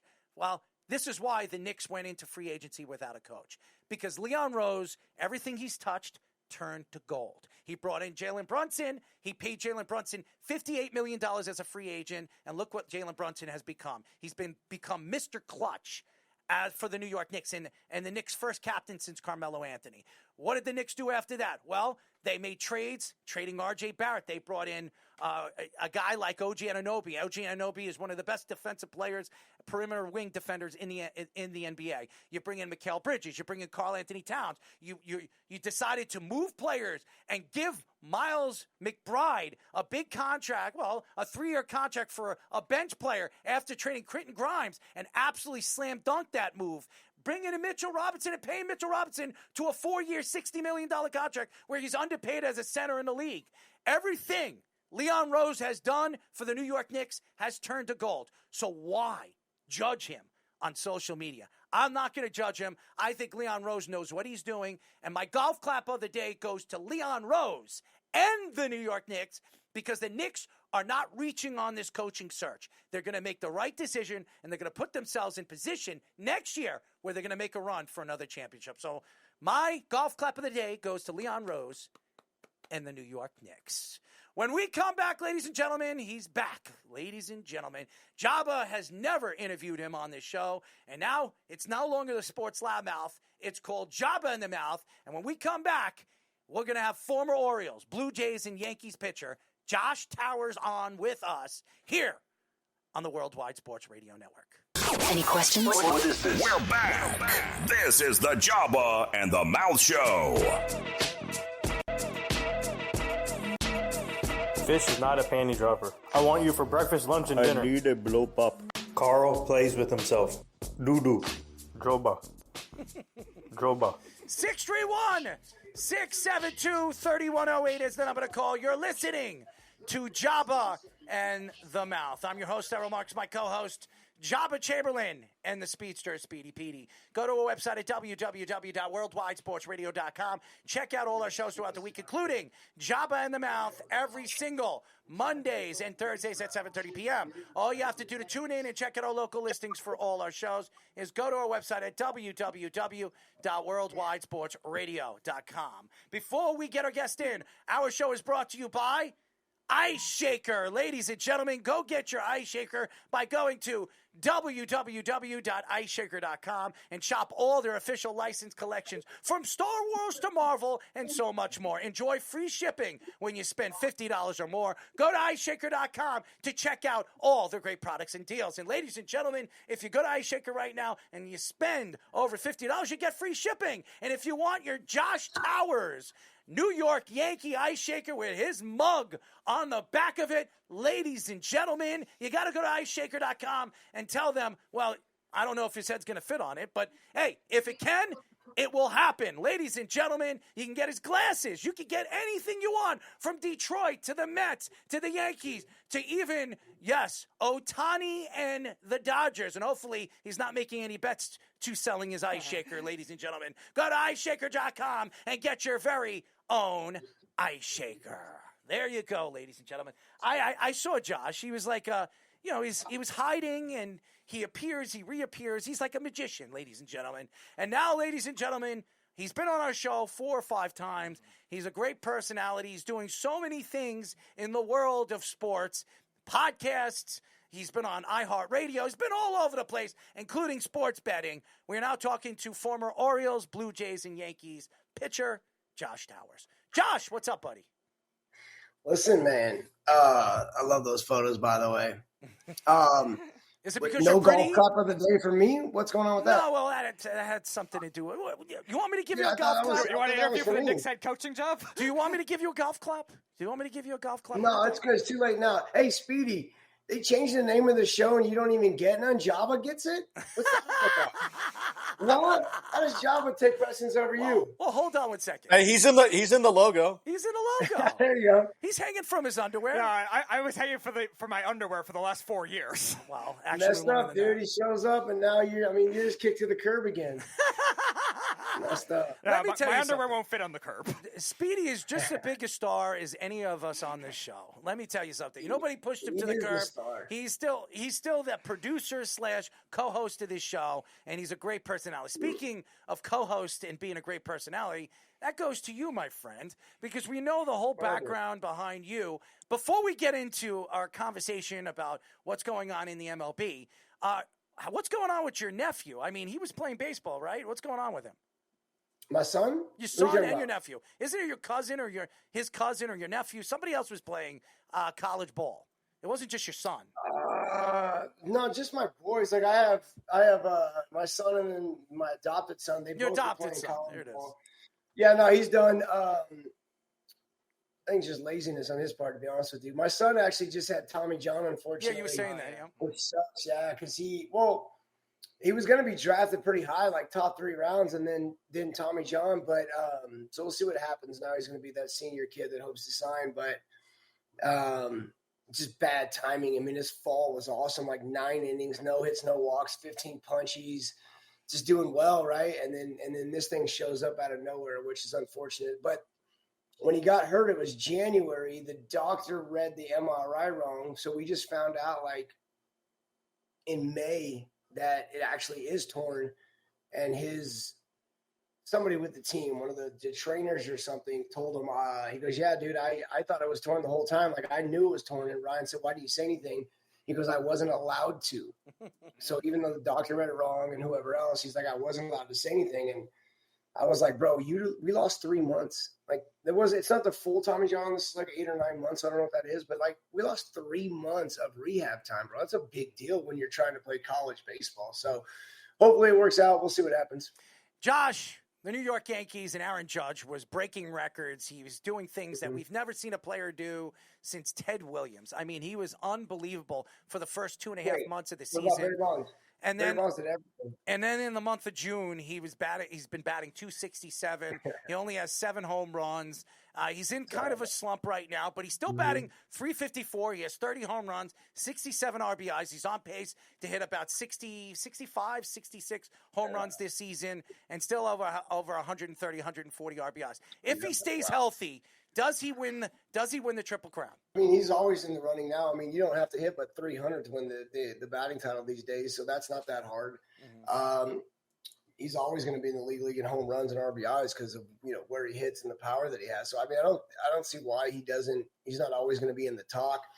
It's crazy, right? And Joba, you can speak on this, man. It's crazy how, and I know we're not picking on Aaron Judge, but we expect big things from these guys, and you have one bad month where he's struggling a little bit, and now it's like, oh, what's happened to Judgy? But usually it's April that he struggles, right? And then he has this fantastic April.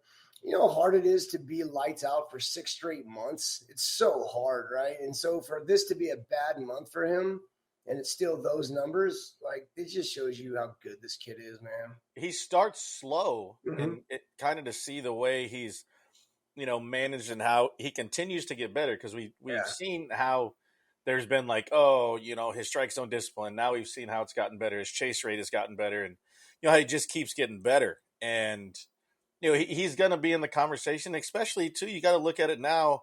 Obviously, your favorite player, Errol, and Jazz, and how he's been hot since he came back. Jazz Jism. It's given him a little bit of relief, but if you look at it as a whole, he really hasn't had much. Thank goodness Goldie got off to a hard start. I mean, he's still hitting 285, but it's just, I mean, he's kind of done it by himself with no protection. He's been walked 20-plus times in the first half already. Still nothing compared, and we haven't talked about this kid, and we'll get it to him tomorrow. James Wood is a joke. He has better than Juan Soto numbers in the start of his career. James Wood's an absolute joke. Bro, he's the guy that we're going to be talking about like this the next couple of years. He's quietly doing – I think they all are in Washington. I think Washington's the team, like, probably starting next year that people are like, where'd they come from? And it's like, what? But it's like every year, every month, he's doing the little things to slightly improve, where it's not like this amazing season that we all get all excited and they fade. Like, the consistency of his improvement is so good, and it's done so right without anything being rushed. Like, this dude is going to be a star, bro, a star in this game.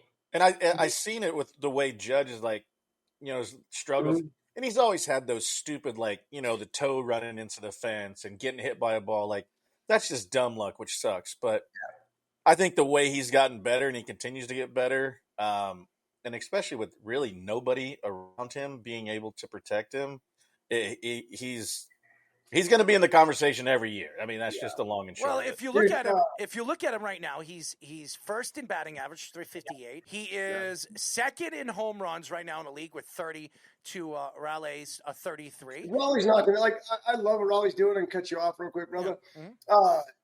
Raleigh being a catcher, it's so hard to continue to do this. Dude, they don't get time to breathe. We don't ever stop talking to them. Somebody's always talking to them. That's why catchers swing at the first pitch all the time. They're in conversation walking up to the plate, right, with some pitcher or some pitching coach. It's a lot of work for those guys to go squat 500-600 times a day and continue to drive like this. So, I mean, it's amazing what he's doing, but I don't think those home run numbers continue for Cal, and no disrespect to him. It's just his position. So if he's the only guy that Judge is in the race with, Judge is going to pass him pretty soon. So I wanted to ask about the trade deadline strategy with the Yankees too, because like the combined value with the depth that the Yankees looked like they had at the beginning of the season with the lineups, obviously the torpedo bat controversy. What depth? What depth are you talking about? The ones they were supposed to have signed.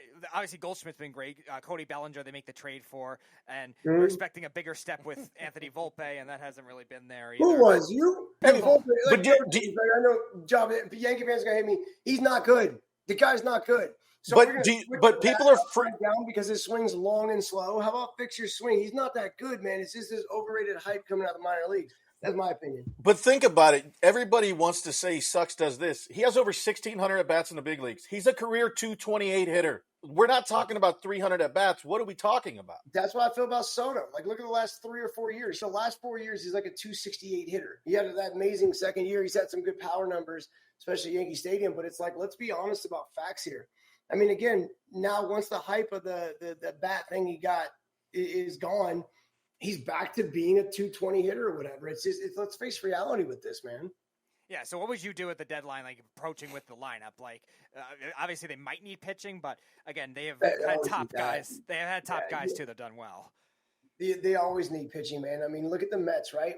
When they were going good until this last 3 weeks, they led baseball, I think, in starting pitching and bullpen, and that's when they're winning. And now that their pitching is the worst in the game the last 3 weeks, both sides, starting and relieving, they're the worst team in baseball the last 3 weeks.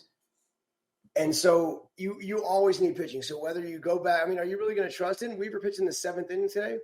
I mean, is he the closer? Is he the 8th inning guy? Is he the 7th inning guy? Like, who's doing what? And they show that they don't have faith. And even when we were there and before, when I was with the Orioles and Blue Jays, they've never really understood how to run a bullpen no matter who was there. So they use everybody. So they're going to need pitching no matter what. Somebody's got to keep the other team off the boards. You don't look at Houston, right? They're winning all the time. It's because they don't give up a lot of runs and they do what they need to do to win. So pitching's for sure. They don't trust Stroman. Plus, I don't know how you could trust Stroman. We've had some injuries. And then, yeah, you can go get a bat. Like, I'm cool with that. But is that why – and I know there's no Soto, but is that why they lost the World Series last year? Because it wasn't, right? It's all the little stuff. It's the back end of the bases. It's knowing where you're going with the ball before you get to. It's getting your ass to first base. I mean, Volpe gets off the hook, and I'm not picking on the kid, but Garrett Cole takes the heat for not going over to first base. Right, he should have been over to first base, but I'll give him a little pass just because of the mental grind he was in that inning to stay in the moment. But instinctively, it's why we work every day. So our instincts are there when our brain's off. We all know when the ball's to that side, we got to get to first base. So, he takes a little heat. Judge took the heat for dropping the first fly ball, but Volpe had no idea where he was going with that ball ahead of time. And so, like, if as a position player, if it's coming to me, I'm going here. If it's to this side, I'm going here. If it's to this side, I'm going here, depending on how slow it is. He didn't put himself in those situations. The ball's hit to his right. Last second, he decided to go to third. It's too late there, right? So I still think they have the team to do it, even if they didn't go make moves. But they got to clean up the mental side of the game and knowing where to be ahead of time if they want to be that good and face a team that, like Detroit or LA or even Houston, that does the little things right, that gives them a chance to where they don't have to score 6 runs a game. It's crazy. And by the way, if anybody doesn't know, we're talking to the one and only, and we've had him on the show quite a few times. We were talking to former Orioles, Blue Jays, and Yankees pitcher Josh Towers. It's crazy when you look at the league, and we have seen so many young superstars come up over the last couple of years. And pitching, we were just talking about it last week. Milwaukee's got a young stud right now. Paul Skeens is a sensational young pitcher right now in Pittsburgh. Who do you think? I know you mentioned Woods. Who do you think is the next guy up that's going to take over, in the next 5 years as the superstar of the league over guys like Ohtani and Aaron Judge? Well, I mean, those are our 2 real big superstars. I don't know, man. You might want to give me some time to research this before you ask me a crazy question like that. Is it crazy? I mean, before we talked about Jay Wood, like he would have been my answer, no question about it. I just think the world of this kid and what he's doing. So without being prepared, I'm gonna stick with that. It's tough with pitching, right? Because so many guys are so damn talented, but talent, what's it worth if you don't know how to use it? That kid in Milwaukee is insane. I think that's where he's at, right? That kid, you just got called up. He's absolutely insane. But the Cincinnati Reds are a prime example. We rush these dudes to the big leagues so fast, and you can't rush time and development. There's certain things that I don't care how talented you are, you need time to learn. And they rush Burns to the big leagues. And I was telling my son before yesterday's game, I go, dude, he's going to get torched. And he's like, my son's in college. Shoot, oh no, he's this, he's that. And I'm like, I don't care. You throw 95, I throw 95. You have a changeup, I got a. We all got the same stuff. Why did Joba pitch 9 years in the big leagues and I pitched 8 years and you have 0? And you got better stuff. Why? Because clearly we know how to use it, and there's certain situations that we've had time to work our brain through, and we've been comfortable in certain situations to trust stuff. And you don't just throw 100 miles an hour and have a nasty slider and fall behind, and the ball leaves early so hitters can take it a little bit early. And then next thing you know, it's 2-0, it's 2-1, it's 1-0, and now you got to come to me, and you don't have the trust to work on the corners on, off, or downhill. And now what? Now you're just going to serve me a cookie at 100? Those go a long ways. And so I think a lot of our issues is the rushing. And their thing to Bernsey and is a lot of guys like this. I just mentioned his name. We've done spring training, right? We've done April, we've done May, we've done June. We're 4 months into this. Where in his life has he played 4 months straight of season baseball to where you have to continue to be on a routine and continue to work? College is 40, 50 games. High school's 20, 30 games without postseason. Minor leagues, he didn't have it. Like, he's already at his peak that he's ever played consistently this most baseball without a break. He's going to fade, and that's part of it too.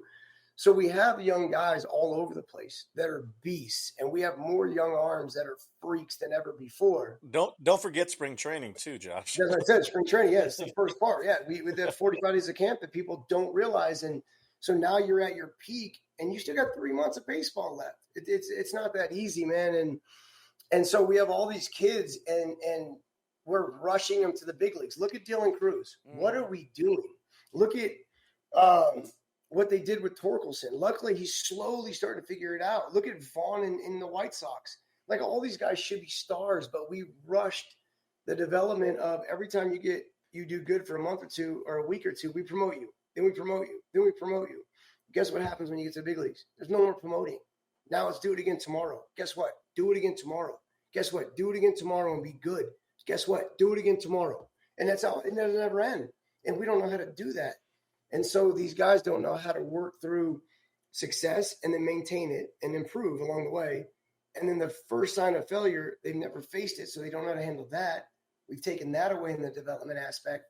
So we have a lot of players on the offensive side or the pitching side that should be, could be, but aren't as good as what they're rated or projected to be. Hold on. And a little while ago, hold on one second. There was something that you mentioned, I would say about 15 minutes ago, where you were yapping about Juan Soto. Yeah. What is this hatred for Juan Soto? Listen, I'm not a Juan Soto guy. I was very happy that the Yankees parted ways with him. I would never pay him $768 million. Why do you hate him so much? Why do you think he's an overrated player? What makes him an overrated player? I think he's just completely overrated. I mean, I think he's talented, of course. Do I think he's a good player? Yeah. He's a subpar outfielder. What does he do on the bases? He doesn't do anything on the bases. I don't care. I want everybody to get paid all the money in the world, dude. I don't want anybody to ever not have money.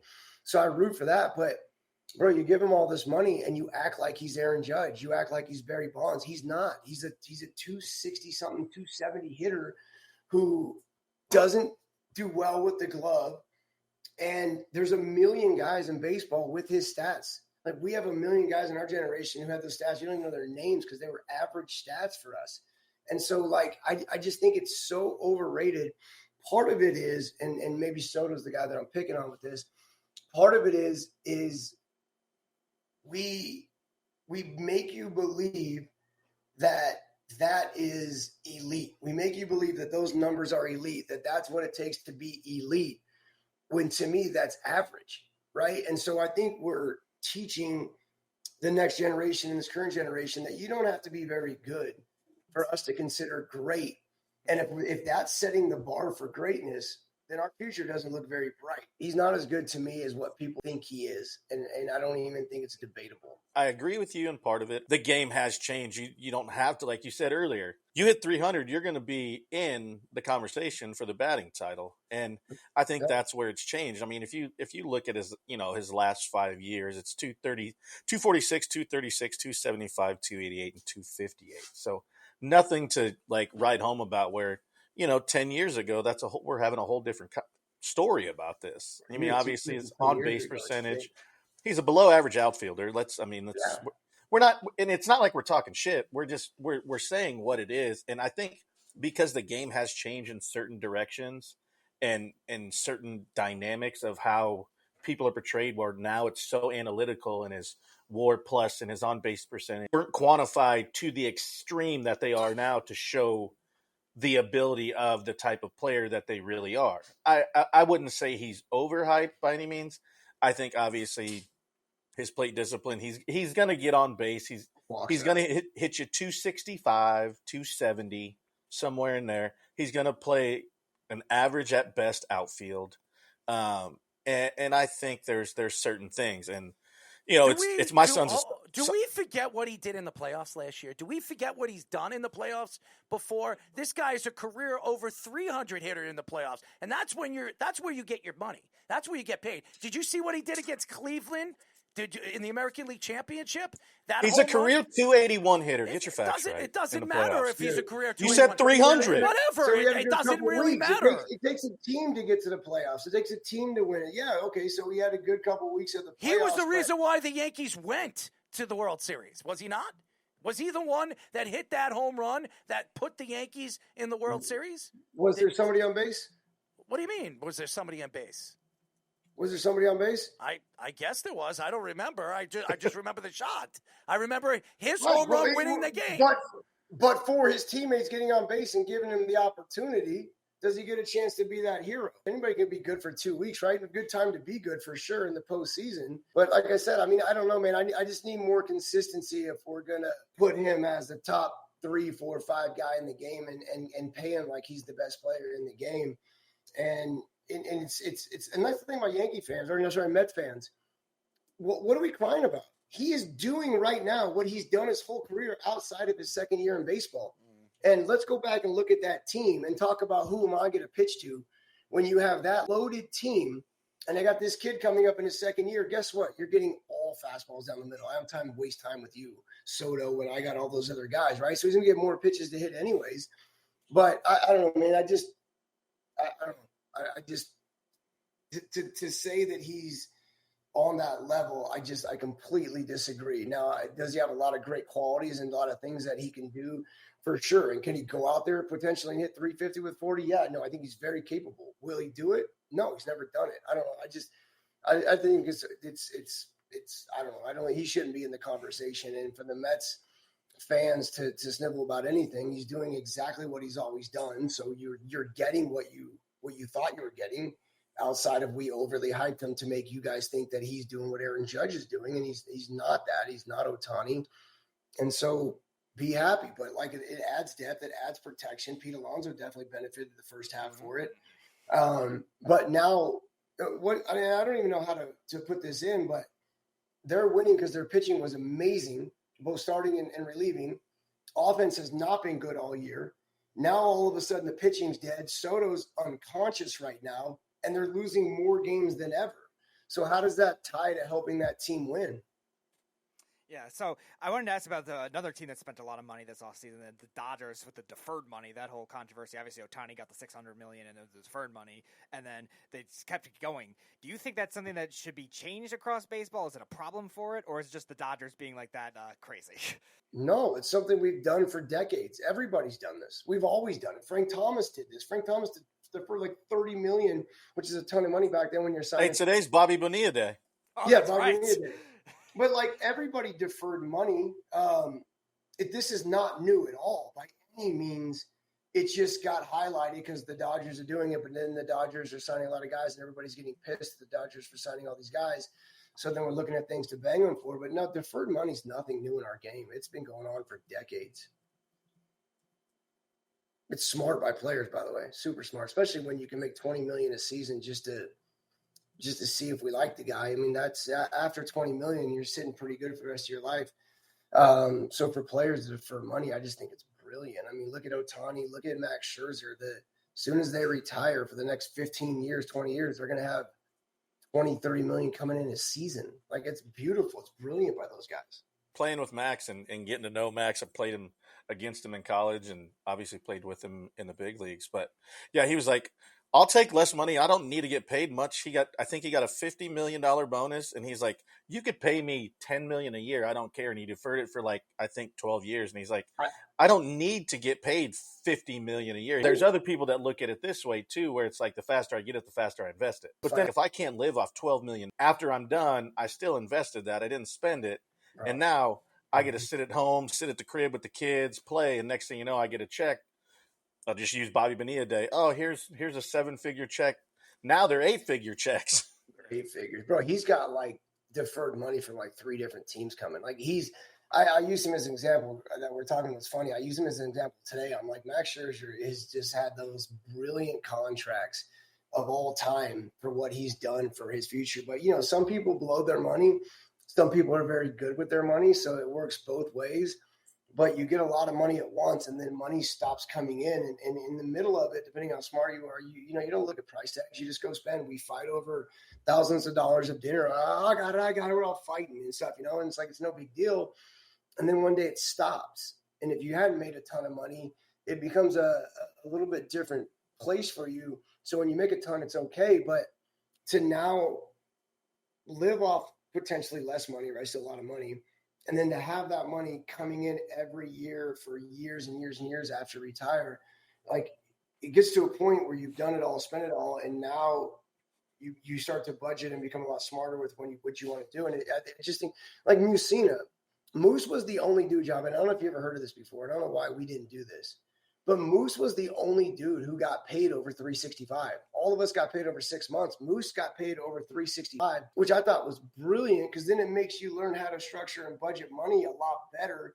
And you got money coming in the offseason. And I'm like, why don't we all do that? Like that's the way to go right there. Yeah, there was a few people that did that. He deferred. I think he deferred for, I think it was like 3 or 5 years, I think, from his last contract. But yeah, he always took that option, and I think a lot of people really didn't know if you could or not. And I never heard of it until I heard Mike do it. Yeah, and I think a lot of people were under the premise too. It's like a lot of people, and it's your agents and your financial people. The faster you invest it, so it's like you're going to take more, but then it's like okay, there's nothing coming. There's so many ways to look at it. I think the deferred money's brilliant. I do too. And it's been going on. There's so many people still getting paid. Griffey was the highest paid dude on the Reds for like 4 years and played with him forever. Well, so think about it now, dude. I know we've been out of the game for a second, but think about it now. Like, would you not like to have a paycheck coming every 2 weeks right now? I do, and it's nice, but not as big as those ones. Yeah, that's what I'm saying. Like, even if we would have cut that back in half, and then now it's still coming in every 2 weeks, like it's just the structure is so much better. Yeah, it's completely different. We are talking to former Orioles, Blue Jays, and Yankees pitcher Josh Towers. Clayton Kershaw is a guy that's probably going to walk away from the game. And a lot of people are going to, after his career's over, what are they going to say about him? What are they going to compare his game to? And he could go down as one of the greatest left-handed pitchers we've ever seen. When he was do you think he's good, Errol? I for 7 or 8 years, I don't think there was anybody better than him. I mean, he was untouchable. But like, given what you just said about Soto, makes me think that you would think he sucks because he's awful in the playoffs. Well, that's fine. But great. Also, when Clayton Kershaw was at the top of his game, the Dodgers were up and down when it came to their lineup. Their lineups were never as good as it is right now when you have Friedman on the lineup, Mookie Betts. I mean, Ohtani, it's ridiculous. When Clayton Kershaw was at the top of his game, who was their best hitter? I mean, seriously. Like Kemp and there was nobody. I mean, they didn't have any of the roster that they have. If Clayton Kershaw had the roster he had right now and he was at the top of his game, he wins multiple championships. Clayton Kershaw is probably the best left-handed pitcher we've seen in the last 30 years. I mean, he's so good. When I was there after 09 with the Yanks, I went to the Dodgers. He was 22 years old. Bro, you pull that roster up. Talk about a roster that should have won. Garrett Anderson and Manny Ramirez and Matt Kemp and Andre Ethier. We were loaded on that team too. Walking around that clubhouse, I was starstruck looking at that team. Dude, 22 years old, and he was our leader, bro. Everybody just followed CK. Everybody, he led by example. Kind of had this Roy Halladay quality to him. Like, it's amazing that a kid that young on a team like that had that much respect from an early age. I mean, it's part of why he's so damn good. But no, he's one of the best pitchers, not only just of our generation, but like ever. He's so good, bro. That's crazy. That's why, because awesome. I want to ask from a pitcher standpoint. We have Nick Goody is on the show all the time. I asked him offset. Congratulations to Nick. He was working with the Guardians this weekend. Yes. Did his play-by-play. It was fantastic. But I asked Nick Goody offset. I said, What do you see Clayton Kershaw being remembered as? I mean, obviously his greatness for the 7-8 years of his dominance, but what is he going to be remembered? Because the World Series that he won, he wasn't really even a big name or a big part of those World Series championships that he's won, the two championships that he's won over the last couple of years. So what is he remembered as? And he said dominant. He was the dominant pitcher in the major leagues. I don't think anybody can argue that. So that's my question to you. Another guy that I want to get into is Carlos Rodon. Everybody's taking shots. Yankee fans have taken shots at this contract when obviously, yes, Brian Cashman gave him the money that he gave him. And I thought he underpaid a guy like Carlos Rodon. And Carlos Rodon is having a great season. If you look at his numbers right now, he's 9-5, 2.95 ERA, 123 strikeouts, and his whip is 1. Why does everybody hate on this guy? Now, he's inconsistent, but when he is on, he's one of the best pitchers in baseball. Let me jump back real quick. In his career, Clayton's 216-94 is win percentage. I mean, it's insanely dominant. I don't know what I think about Rodon, right? Like, he was literally like a good night's sleep away from being out of baseball and being done. And then the White Sox bring him back because I think he had no offers. And then he goes out and puts a healthy, phenomenal season where it showed off why he was a high round pick. And if I'm not mistaken, I think he was rushed too past the development stages. So I'm sort of those struggles factored into the big leagues. And then he didn't have any offers, I think it was. So he signs back with the White Sox. And part of that, like, it's beautiful because now it's personal. Now it's like, oh, no one thinks I'm any good. And it's like, yeah, your past wasn't very good and it was full of injuries. So yeah, no, we're good, dude. And then he's like, all right. So then like the perfect timing of he gets an opportunity back with the White Sox and he has something to prove. And it just shows that one good season and you can get a contract. But then I think he went to that next team. I was shocked at the contract. I thought that it was a rushed. I think it was $180 million. I thought it was rushed given he had the one good year with the White Sox and then he had the next season and then he becomes that free agent and he was one of the guys on the market, bigger name. I thought it was a very big contract given he hadn't proved enough consistency yet in his career to be the guy. So again, I don't care what the number is to an extent. Like I said, you can give Soto $765 million. That doesn't make him Hank Aaron. That's just how much you decided to give him. He still is the guy that he is. And so $180 million doesn't necessarily mean now all of a sudden they got to go win 20 games and win a Cy Young. He's still better than he had consistently been his first 5 years. And so is he giving you a chance to win? Is he making his starts? Is he doing to an extent what he should do? Or did you sign him with the expectations that he was going to be Max Fried first 15 starts where he couldn't be hit? Like, that's not reality either. So we can't always let the number skew us from what the player is and what they were doing. You have to overpay everybody these days. You got to pay over everybody if you want to get them in New York anyways. So the price is always higher in New York than it is anywhere else.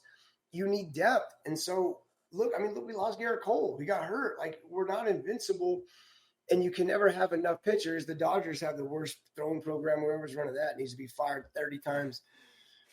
It's crazy what they're doing. Don't tell them that. Don't tell them that because they think they're just geniuses after all the things they've done. Every player in the world gets hurt on that team. There's no way. Whoever's running that, that's the biggest joke of all time because it's been like that. But that's why they got to sign everybody because everybody gets hurt. I mean, who doesn't like Tyler Glasnow's name? I mean, he's built like glass. His last name is Glasnow. Oh. Tyler Glasnow. And that guy They've used the most starting pitching this year. They've used 16 starters. It's ridiculous. Bro, we just started insane. July. It's insane. Like, this is crazy that everybody gets hurt like that. And to me, there's 4 non-negotiables, man. It's your throwing program, it's your core, it's your running, and it's your cuff weights. And I'm going to assume they're doing none of those 4. That's what I think. Because I've never seen a team get hurt so much. But again, you need pitching. Like, you can't just go in with 5 or 6 guys and think that's going to work, and then whatever you have in the minor leagues. But it's always what makes the Yankees so brilliant. And I've had this conversation with people too. It's like, there'd be a minor league free agent guy like myself. And it's like, I got a couple options. One of them is like the Yankees and one of them is the Marlins. And I'm thinking about signing with the Marlins. And I'm like, no, that's not what you want to do. And like, what do you mean? Like, it's an easier path to the big leagues. And it's like, no, it seems like it, but no, it's not. The Marlins are just going to use their guys because they're not really going to use us. We're minor league depth. The Yankees will use everybody. They don't care. They just care about winning. And if you have any experience in the big leagues, and I'm an example of them using them, like they would rather do that and have a person that they can bring up and use for 1 day or 1 week that's going to give them the best chance of winning right now, because that's all it is can we win today's game? Joba, in that clubhouse, I never heard anybody talk about anything except how do we win today? Everybody collectively talked about how we can win today's game. And it meant nothing else meant anything. And so the Yankees do that. They'll like our 24th, 5th guy was me, Chad Godin, Sergio Mitre. Like it's like your 25th, 24th, 23rd guys all had like 6 years in the big leagues. That's a good place to be when it comes to depth. And so the Yankees, they do this stuff where they bring all these guys, and you got Alan Winans now as one of them, and they do whatever they can do to win. But it just also shows you cannot have enough pitching. I do not care. It's a tough thing. So, you know, you can. I was shocked at the Orioles, bro. How do you? I'm not. Eflin and Kyle Gibson. Who I'm a fan of Kyle Gibson's, but how do you let Burns go? How do you not go after Fried? How do you not go after all of these dudes and load up with what you have? And they have new ownership too. They think that they're doing good in the minor league system as far as they've had the number 1 rated minor league system. They think they're developing. They don't develop. They're one of the worst ever at developing. They just had the first pick for so many years, and they traded all these guys and took all these. So they got the stockpile of talent, but now we're seeing that none of them are developing and none of the pitchers have developed. And so it's like shows you guys didn't actually develop stockpile of minor league prospects. And then you had the first pick in the draft, which is pretty hard to mess up. And so it's like what happens now? And whenever they develop a player, they can't sign him. They can't bring him out. Manny Machado, look what he turned out to be. He was a superstar, and then they let him go. And where does he go? He goes to San Diego. And did you see what they got for Manny Machado? Yeah, I saw what they got. But what have they won? None of them. None of them are left. None of them. None of them haven't won anything. What did the Washington Nationals get for Juan Soto? Mm-hmm. What did the Padres get for Juan Soto? Mm-hmm. Yeah. Like, it's like, how do you mess that up? You got like 6 dudes. And the guy they wanted more than anything in the world that was off limits. The off limits guy was Gavin Lux. And there was all these other dudes that were there they could have chose from that are stars and didn't get them. Before we let you go, I want you guys, both of you. I thought I was getting my golf clap. This is ridiculous. No golf clap. This is ridiculous. Hold on, Josh. Get your thumb out of your ass. I got to ask you a question. Is there a particular story that you can tell us about Joba when you first, or you met Joba, or you played with Joba? Is there a funny story that you have about Joba? It ain't funny to him. It'd be funny to me. Every time I hear Joba's name, this is all I think about. Jim Palmer's our TV guy for the Orioles. And Jim's great, right? Hall of Fame guy. But Jim, you know, he was the jockey guy, no shirt. You know, he thinks that, you know, he's still in his head. He thinks he's super, super famous. And he might be in some worlds. And I love it. That's his ego. It's him, but he's a nice guy. So I think it's great. And you know, there's certain things in your career, your life that are said to you. And it's usually by people that are not that close to you, because people close to us are afraid to say the right thing and fear they might hurt our feelings. That's true. And so Jim I would always hear it down the hall, throw your change up. And he would always yell at me to throw my change up, you know, got to force you to use it more. You would have good conversations with him because he's an intelligent guy. He would always mix himself into the conversation. Don't get me wrong, because he likes to talk about himself. We're in 2009, we're playing the Orioles, and Jim's the guy that'll just say whatever he wants because in his head he's Jim Palmer. And I remember we're in the tunnel, and he went to go say something to Joba about something. Same thing he would say to me, and he went to go say something to Joba, and Joba was like, yeah, Jim, we know. No one gives a shit. And he walked away. To me, it was the funniest thing in the world because I know Jim so well. Like, to hear Joba just blow his ass off and keep walking. And Jim was only in his head trying to give, good advice, and Joba just told him where to go. And I was, quietly dying laughing because knowing him so well. It's like I said, to everybody else, not the best, but to me, it always stood out, man, to me. That I sounds don't know like if you Joba. remember something as simple as that, but it was great. That sounds like Joba. It definitely right. sounds like him. I'll tell you mine before we let him go. Josh, my debut was when you hit A-Rod and we cleared benches twice. That was your debut. Yep. What the fuck, dude? Like that should have been handled weeks before that. These guys know the story, but Major League Baseball steps in and was like, oh, you can't hit them. I'm like, you're going to escalate this. We've had this issue a million times. Yeah, that was fun, dude. Remember, so everybody, now everybody knows, but Yes, we cleared. Well, the second time was because I went at Tony Pena. Alex thought I was going at him. I was going at Tony because Tony. I know. Well, and the first time it's my first day. I got the bubble guts. I had to take a shit. And so I was on when you cleared the first time, I heard it. I was literally getting off the can and like I'm running out because the visiting you got to go out and then run down. Yeah. So I'm like trying to run and put my stuff together. They're like, you might want to run out there. I was like, oh, this is a great first impression. Yeah, sweet. Yeah, well, you got a second time too. Brian Wolf also was making his Major League debut that day as well for us. He came in. Oh, no, sorry. I backtracked. That was the first time we should have had Alex and ended it when Brian made his Major League debut and was asked to hit him, and he didn't do it because it was his debut and he was too nervous to do it. That's interesting. So, obviously when I was with you guys, I'm in the bullpen and we're in New York and here it is. We're fighting again. Johnny Mack gets hit or whatever. And there's a fight and I'm running out with Mariano in slow motion because I was like, Mo, I should be in a Blue Jays uniform right now. And Mo goes, hey, just jog slow. And I was like, you're the best, dude. It's like the slowest walk ever. So I didn't have to get involved in a fight wearing a Yankee uniform when I was part of what started that whole shit thing that lasted 4 years. Well, Alex started it, but I think the golf clap of the day has to be Joba saying he had the bubble guts.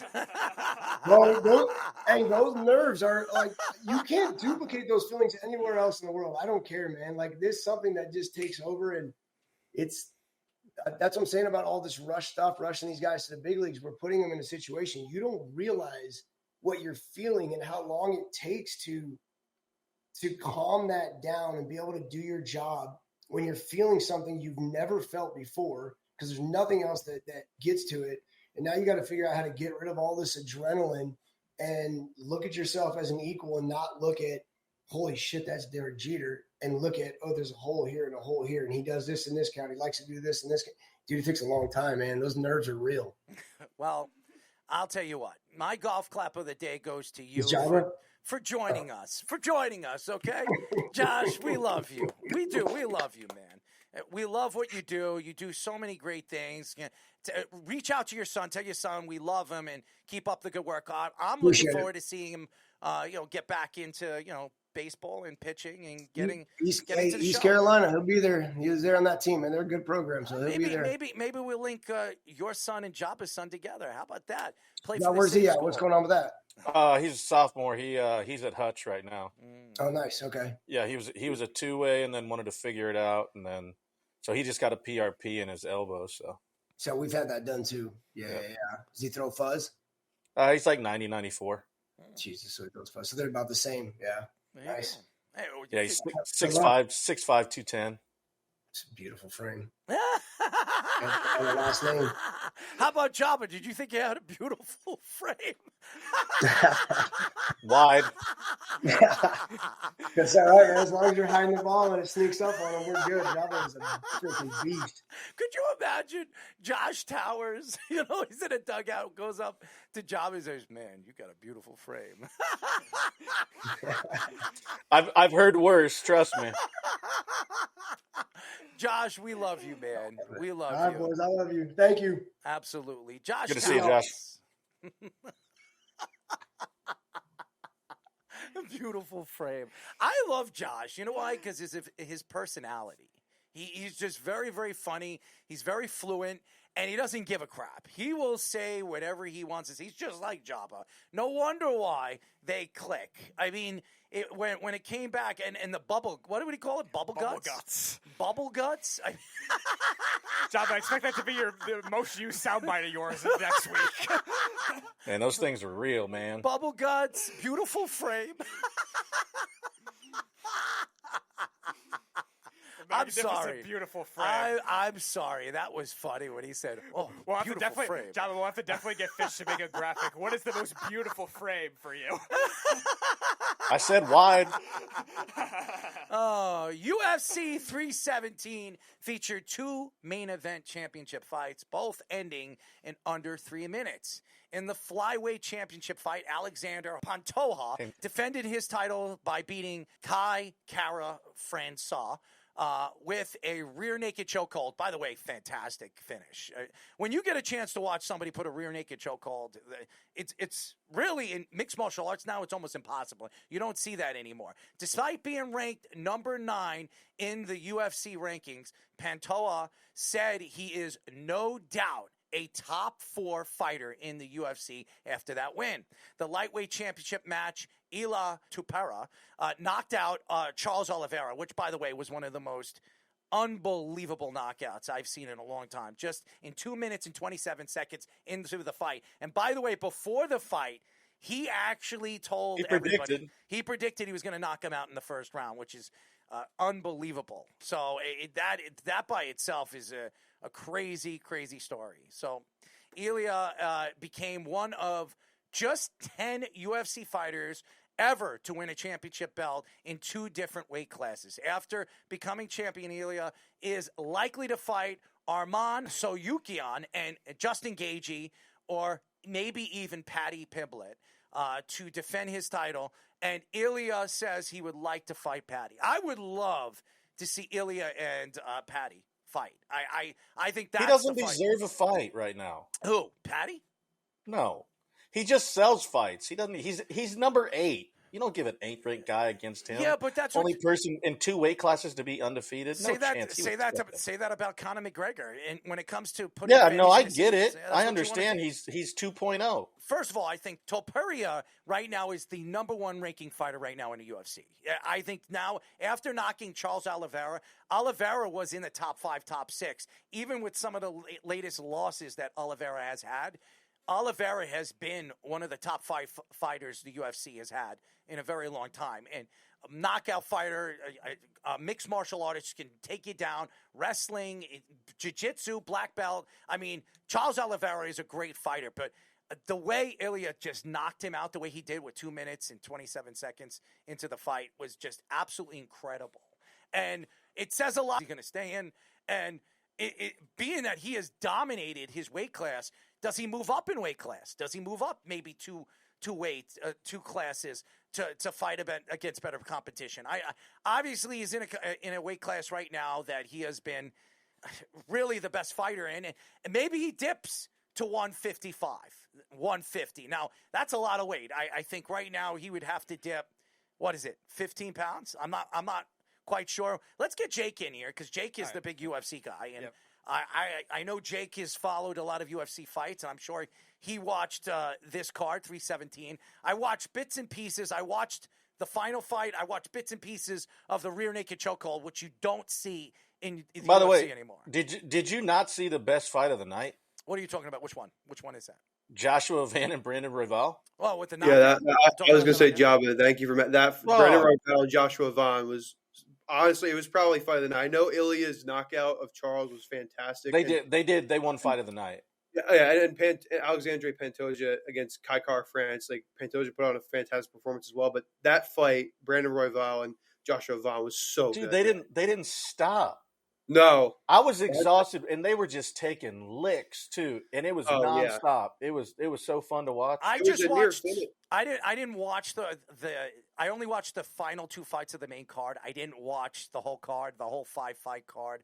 I didn't even watch the preliminaries. I didn't get a chance because I was DJing that night and I was pretty much working, so I was watching it on my phone. But I wanted to watch the Oliveira fight because Ilia, this fight was being, graded as one of the best fights the UFC's put together in probably the last 5 cards, and this wasn't even a fight. I mean, in 2 minutes, Ilia just pretty much dominated the fight. 2 minutes, and Charles Oliveira has never been knocked out like that, ever.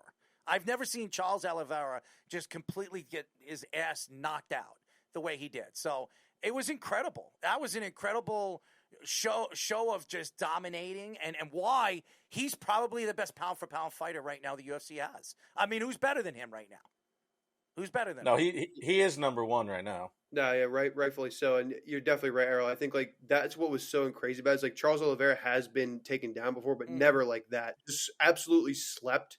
Like, Ilia, his punching power. Like, I know everyone was thinking, oh, is he really going to be able to hang at 155? And is he going to have that same power? And there's no doubt at all. After knocking out Charles Oliveira, sleeping him, like the KO victory like that, I was absolutely phenomenal.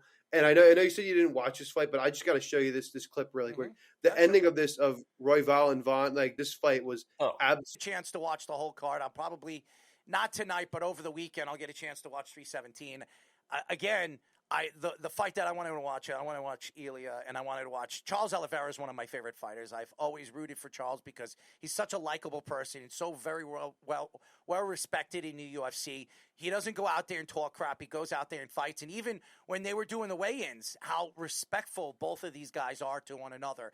You didn't when Ilya knocked him out. He actually, after he knocked him out, he wanted to make sure that he was okay, because he was worried about Charles Oliveira getting knocked out the way he did. So it just shows you the type of respect these two guys have for one another. And, yeah, I think Ilya is the best pound-for-pound fighter right now the UFC has to offer. But that says a lot about who he is. This guy, if you remember when he came into the UFC, he had to work his way up to the top.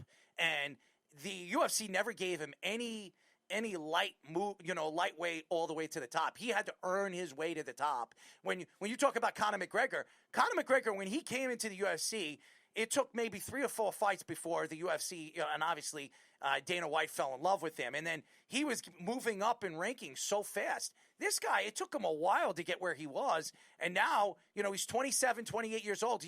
He's unbelievable. I honestly think right now there's nobody in the UFC that could beat this guy in 3 different classes. He can move up 10 more pounds, 15 more pounds. This guy is one of the best boxers, stand-up fighters I've seen in a very long time, really since John Jones. I mean, you look at John Jones and what he could do with his legs and throwing punches, his combinations. That's what this kid can do. I mean, he could do so many things. And by the way, he trains. He does kickboxing, Muay Thai. This guy is as good a fighter, all-around fighter we've seen in a very, very long time. Yeah, no, I think you're definitely right. You point out the fact with Ilya Topuria and how like the similarities with Conor McGregor. I just had to put this photo up here really quick. I saw this. Ilya he apparently DM'd Conor McGregor way back in the day. This post right here, and Conor just put it up on his social media from not too long ago. Right there, congratulations! I'm gonna be you someday. It's fair play, son. And I think it's such an interesting thing to think about that. Ilya. I'm not calling him Conor McGregor, but he definitely has that fighting style, that quickness, that pull, that star power. And like you and me, we were going back and forth about who should be the next face of the UFC. And we were talking about Merab, and he definitely has the skill. But Ilya has that star power aura, whereas Merab's he does run his mouth at times, but he's a little bit more quiet. He's more humble. Ilya has that booming confidence on the brink of cockiness, and it's such a strange thing because you want to hate on Ilya, but then again he is very respectful. I couldn't believe at the press fight or pre-fight press conference, he was straight up telling Charles Oliveira to his face, "This isn't how I wanted to do it. I wanted to fight Makhachev," and he said, "I've already won. I've got the victory." And in his face, and I'm like, how can you say that to him, man? You're about to go to war with this guy, and you're telling him, "I already beat you." And literally, he said, "I'm gonna knock." Then to call it out in the first round, right? Yeah, Joba, you're right. He said, "I'm gonna knock him out in the first round," and he did it with ease. I will say this, Charles, that one moment he had in the match where he had Ilya in the heel hook, if he clamped that in and he got it on Ilya, he probably would have because a heel it's one of the worst injuries you can have. It's something that you do not want to stay in. Connected to your Achilles tendon. If once you get a heel hook, you can rip somebody's Achilles tendon that quick. But I will say, Ilya, he didn't panic. He didn't freak out. He scrambled confidently almost, which was insane because it's normally most times fighters in there, they panic and, you get twitchy, especially with Charles Oliveira. You saw once he was on the ground, Ilya was kicking him a couple of times, but he didn't want to go to the ground with Ilya at all. But even when he was in that dangerous position, he didn't panic. He didn't scramble in a fear. He was confident. He got out of it quickly. He kept tagging Charles. And what was interesting to me is that Charles pursued Ilya a lot in that fight. Ilya normally is pressuring all of his opponents. And despite the fact he's only 5'7", and I don't believe his reach is very long, and Charles had such a huge frame and a reach compared to Ilya, but he was pressuring Ilya the whole time. So it was almost like Ilya baited him in, just waited for him to keep coming and keep popping in with that jab, and then he found that right hand and knocked him out. You mentioned Merab, and the only reason why I think Ilya right now is a little bit ahead of Merab right now, because Merab is a small guy. I don't know if he can fight in any higher or bigger weight classes because he's really small. Ilya, he's not a small man. The guy he drops like 30 pounds before his fights. He could fight. He could fight at 175. He could fight at 185 if he really wants to, and he throws really, really hard. And the ability that he has, the way he throws, he could fight in the higher weight classes and knock a lot of guys out in the bigger and the heavier weight classes. So that's why I think Ilya is the best fighter, best pound-for-pound fighter right now the UFC has. And it's so funny because Joe Rogan, after the fight, and the way Joe Rogan wanted to get on his hands and knees and suck him off. I mean, Joe Rogan absolutely loves Ilya. And you saw it after the fight. Oh, you're the greatest fighter. This is one of the greatest dominating fights against one of the greatest fighters the UFC has ever had. And really, Charles Oliveira is a great UFC fighter. This guy has been a multiple champion. This guy is a black belt in Brazilian Jiu-Jitsu. He's a good boxer. He's a good wrestler. His all-around fight games is as good as we've seen in a very, very long time. And then this guy goes into the ring and says, I'm going to knock you out in the first round and embarrass him right in front of a national crowd and national fans around the world, and just really showed why the UFC now has the next guy. And by the way, Ilya is so much better than Conor McGregor ever was. For anybody to think that, you're trying to compare who is better at the top of their game, Ilya is a better fighter than Conor McGregor was. Now, Conor McGregor had that knockout punch. He had that left hand. We all know what Conor McGregor is. He was more of a boxer. His Muay Thai sucked.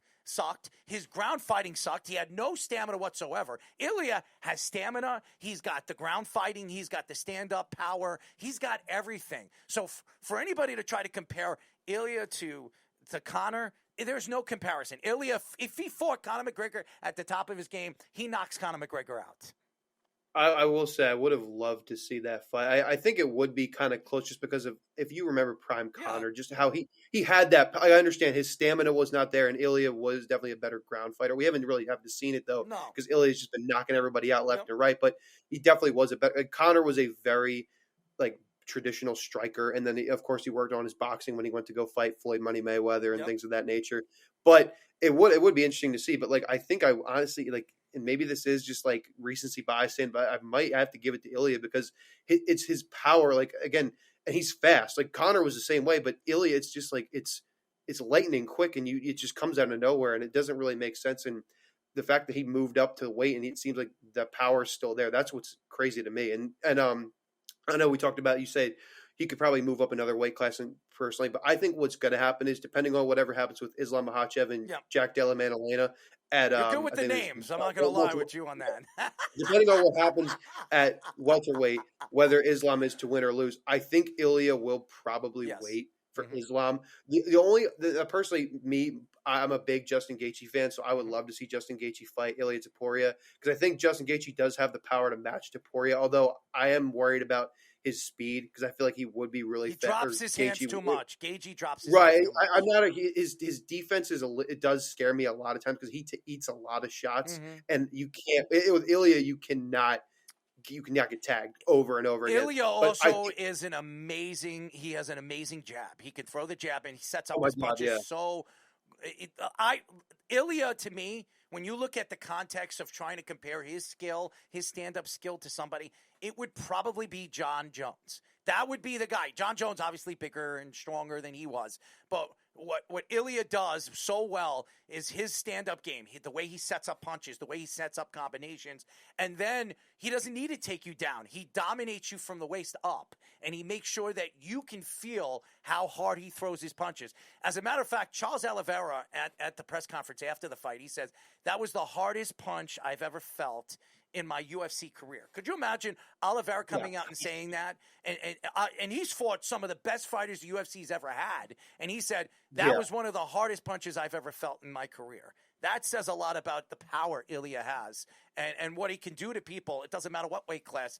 That's what makes him special. And again, I'm going to tell you this right now. I don't think this guy's going to be beaten. I don't care. In the next 3 years, I think this guy's going to dominate. He's going to give up one of those belts. I wouldn't even be surprised if he says, okay, I'm dominated this division. I've dominated this division. I want to go into this division because I want to be the first 3-division champion the UFC's ever had, because nobody's ever done that. I have heard that take. Like they said, like Ilya, like he's so good, and he probably won't be like, even though I want him to fight some of these, like I want him to fight Arman Saruki, I want him to fight Justin Gaethje, and I want to like I think Patty Pimble, like obviously there is the rivalry there. He's not ready yet, like he doesn't deserve. I know Joe Rogan called him out and said like, hey, we could see this fight between you and Patty because you guys have had your beef. I think it's probably going to be Arman Sarukian or Justin Gaethje, and they'll probably have Patty fight someone like Dan Hooker, or maybe he'll fight Gaethje or Arman, and the other will get the chance against Ilya first. But yeah, I think UFC definitely wants to set up Islam versus Ilya, and that's probably going to be the matchup that everyone wants to see. I'll throw this up here too. This was the pound rankings after the pay-per-view, and Ilya obviously the number 1 spot, Islam at number 2, Merab at number 3, Dricus Du Plessis at number 4, and then Pantoja, getting his respect that I think he finally deserved to be in that higher rankings in the pound for pound rankings. I think he arguably probably should be number 4. I do like Dricus, but I think that Pantoja has proved over the last couple of fights that he's had, Cara France, Arisen as well, and he's just been dominant and fantastic. And I think they definitely want to see Topuria and Makhachev. And like you say, like I love Justin Gaethje, but I am nervous for that fight. I think Ilya would also dominate Arman. I think he would dominate Patty. Like to me, Islam's the only guy that I would think like it will be a good fight. It won't just be Ilya's knocking someone's ass out again. No, and that's the problem because Islam, he likes to, and this is the honest truth, he wants to take you down. He wants to wrestle you and take you down. And you're going to get the chance to see what Ilya could do on the ground because that's what Islam is going to do. But Islam does have hands, though. I will say, like he can box. Like to me, like because if you look at him in versus Khabib, like Khabib was a straight wrestler. Like he could box, but he just wanted to take you to the cage, tire you out, wear on your ground and pound and hurt you. Like if you remember the fight with Dustin Poirier and Islam Makhachev, like Islam was boxing with Dustin Poirier, and that's somebody you don't want to stand up in a ground game with and box with. Like so. I would love to see that fight. Like you said, though, I don't think he'll want to trade with Ilya. He'll probably want to take him down and wrestle him and tire him out, and we'll get to see how Ilya does. But that's the fight to make. Well, we'll see what happens. It's fun with the UFC. And again, I haven't really watched the full card. I will watch 317 this weekend. It's 4th of July weekend. And by the way, I wish everybody a happy 4th of July. We'll say that after the show. But it's crazy because I never got a chance to watch it. Everybody kept telling me how good the card was. The only 2 fights that I got a chance to see is the final 2 fights. And I thought that the Ilya fight really stood out for me because I like Ilya. I think he's up. Obviously he's been around for a while, but he's up and coming. When I mean by up and coming, it's going to be very hard to see anybody in any of these weight classes beat this kid because the guy is so confident and so careful when he's so precise the way he boxes and the way he stands up against people that the only way you're going to beat him is taking him down, and nobody's ever done that. So until somebody does that, good luck trying to stand up with him and trying to knock this guy out because the guy's got heavy hands, and like Charles Oliveira said at his press conference, he is the hardest puncher he's ever been in the ring with. So that says a lot about him as a fighter and how dangerous and how scary this guy could be for the future and the UFC. He's only 27 years old, too. So he's got a lot of fights left and a lot of opportunity to really show who he is. Might go down as the greatest UFC fighter of all time. He's got a lot to go. But John Jones, to me, as much as everybody says John Jones is the greatest fighter of all time, to me, he might be the greatest bitch of all time because when he I'm just so pissed off with John Jones and that. Why do you think he didn't want to fight Aspinall though? Because he knows he's going to lose. I mean, yeah, it was there are the legal like apparently I think there are some legal cases that just came up with him. He might have gotten into a hit and run accident or something like that. But to me, I agree with Errol. Like I think he knows that he's older now. He beat up on Stipe, who was like 40 plus years old, which like Stipe, like I respect to him, greatest heavyweight of all time, but he just didn't have it anymore. He took the easy fight, took the payday. And like, and Stipe was firefighting 90% of the time. Yeah, like, and he had like been laid off for like 3 to 4, like he hadn't fought in like 3+ years. And it's like, you're just not going to be in fighting shape to go up against the heavyweight champ, like John Jones, like the guy who's arguably the best in the world right now. Like I think Tom Aspinall would have won, and I wanted to see that fight. And I'm so freaking pissed off with John Jones for quitting. And like you said, I think he bitched out on it, and it bitched out with a lot of. I mean, Dana White said the fight was done, and they said they had it ready, but John just wanted to drag it along and be a duck. Like let me tell you something about Aspinall and why I like Tom Aspinall. After he heard that he was retiring, he didn't go after, he didn't attack John Jones. He wished him nothing but the best, and he showed how much class Aspinall has. He went out there and said, listen, he's one of the greatest fighters of all time.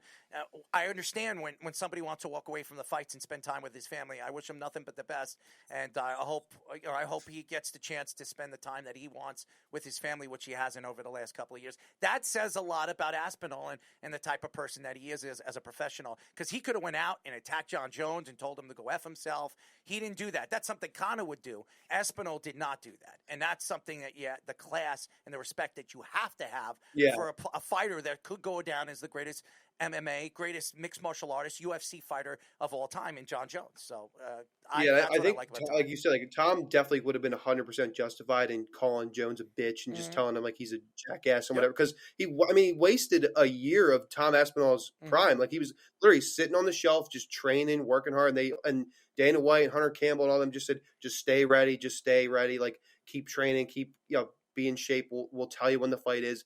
And they just had to be at the bend of the world.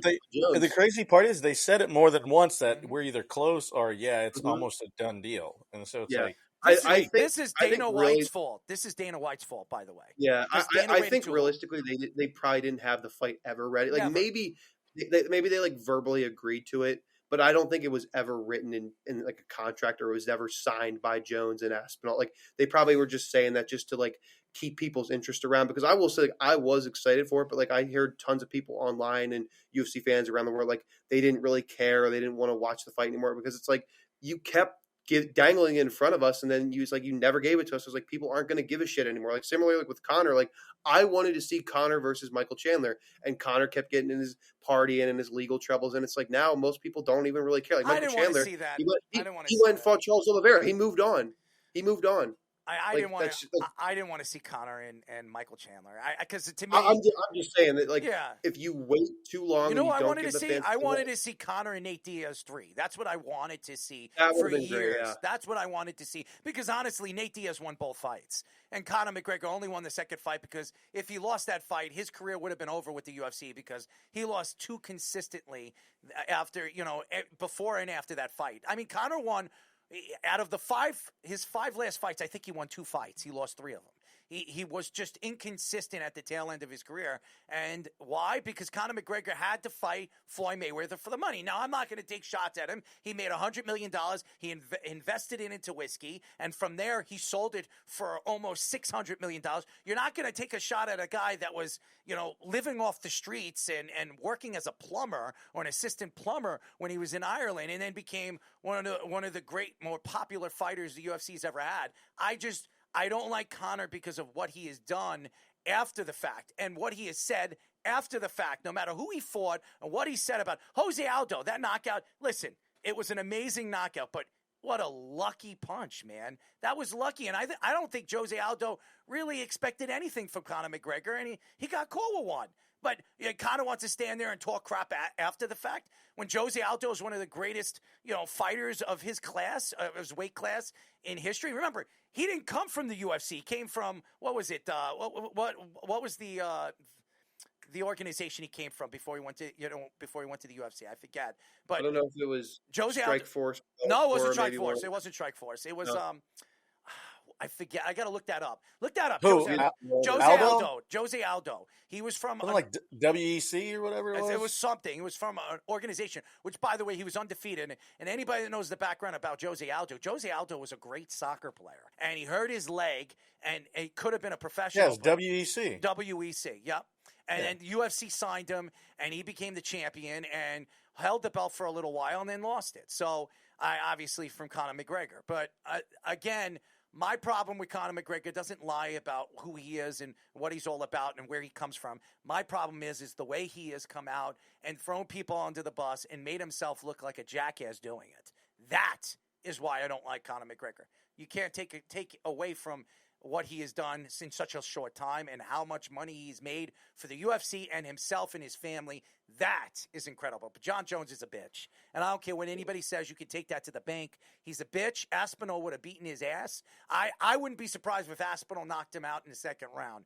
He was fat. He was slow. And that's the truth. And that's he fought Stipe because Stipe was 40 years old and he was just looking for a payday. You're absolutely right, Jake. And the reason why he didn't want to fight Tommy is because in his eyes he's undefeated, even though he really has a loss on his record because it was a disqualification.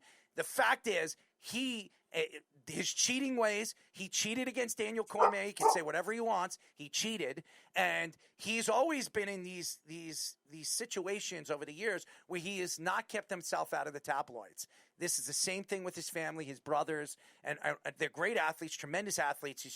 He's a troublesome athlete. I mean, yeah, didn't Chandler Jones lose his mind on the Raiders? Yep. Like he went insane almost. Chandler Jones is nuts. The whole family's nuts. That whole family's nuts, dude. His other two brothers, Chandler Jones and his other brother, Arthur was also an NFL player. Yeah, he was an NFL player. They're all great athletes. Their father, they're giants, and they're obviously John Jones is the greatest of all of them. I mean, Chandler Jones was great, but John Jones he's probably going to go down as the greatest mixed martial artist ever. But that's because Dana White was protecting him for years. Dana White protected Conor McGregor. He protected John Jones, and by the way, I've grew up, and we have to move on. BJ Penn, the stories coming out about BJ Penn, and for all the stories that probably are true, BJ Penn is a piece of shit. Okay, that man, if these stories are true of what he was doing to his kids and what he was doing to his wife, it's despicable. I love BJ Penn. I followed him. Fastest to get a Brazilian Jiu-Jitsu black belt, a Gracie black belt in 2 years. Fastest American to do that.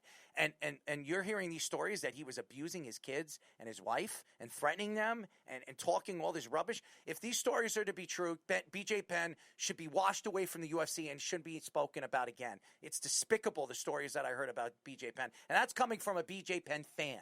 So I'm gonna have to look that stuff up. I haven't heard about that, so that'd be news to me. I'm gonna have to look into those stories. It's a horrible story. You can read it. He was arrested 3 times in a week. Holy. 3 times in a week, and it's despicable. And I'm not sure. Don't call me. I think his mom was saying that he was doing some abusive things. So and this guy fought in the UFC. This guy fought and won multiple championships, and he's beating up a woman and his kids and threatening them and talking all this crazy crap that's coming out of his mouth, like that they have like aliens, or they're saying that they're demons or something like that.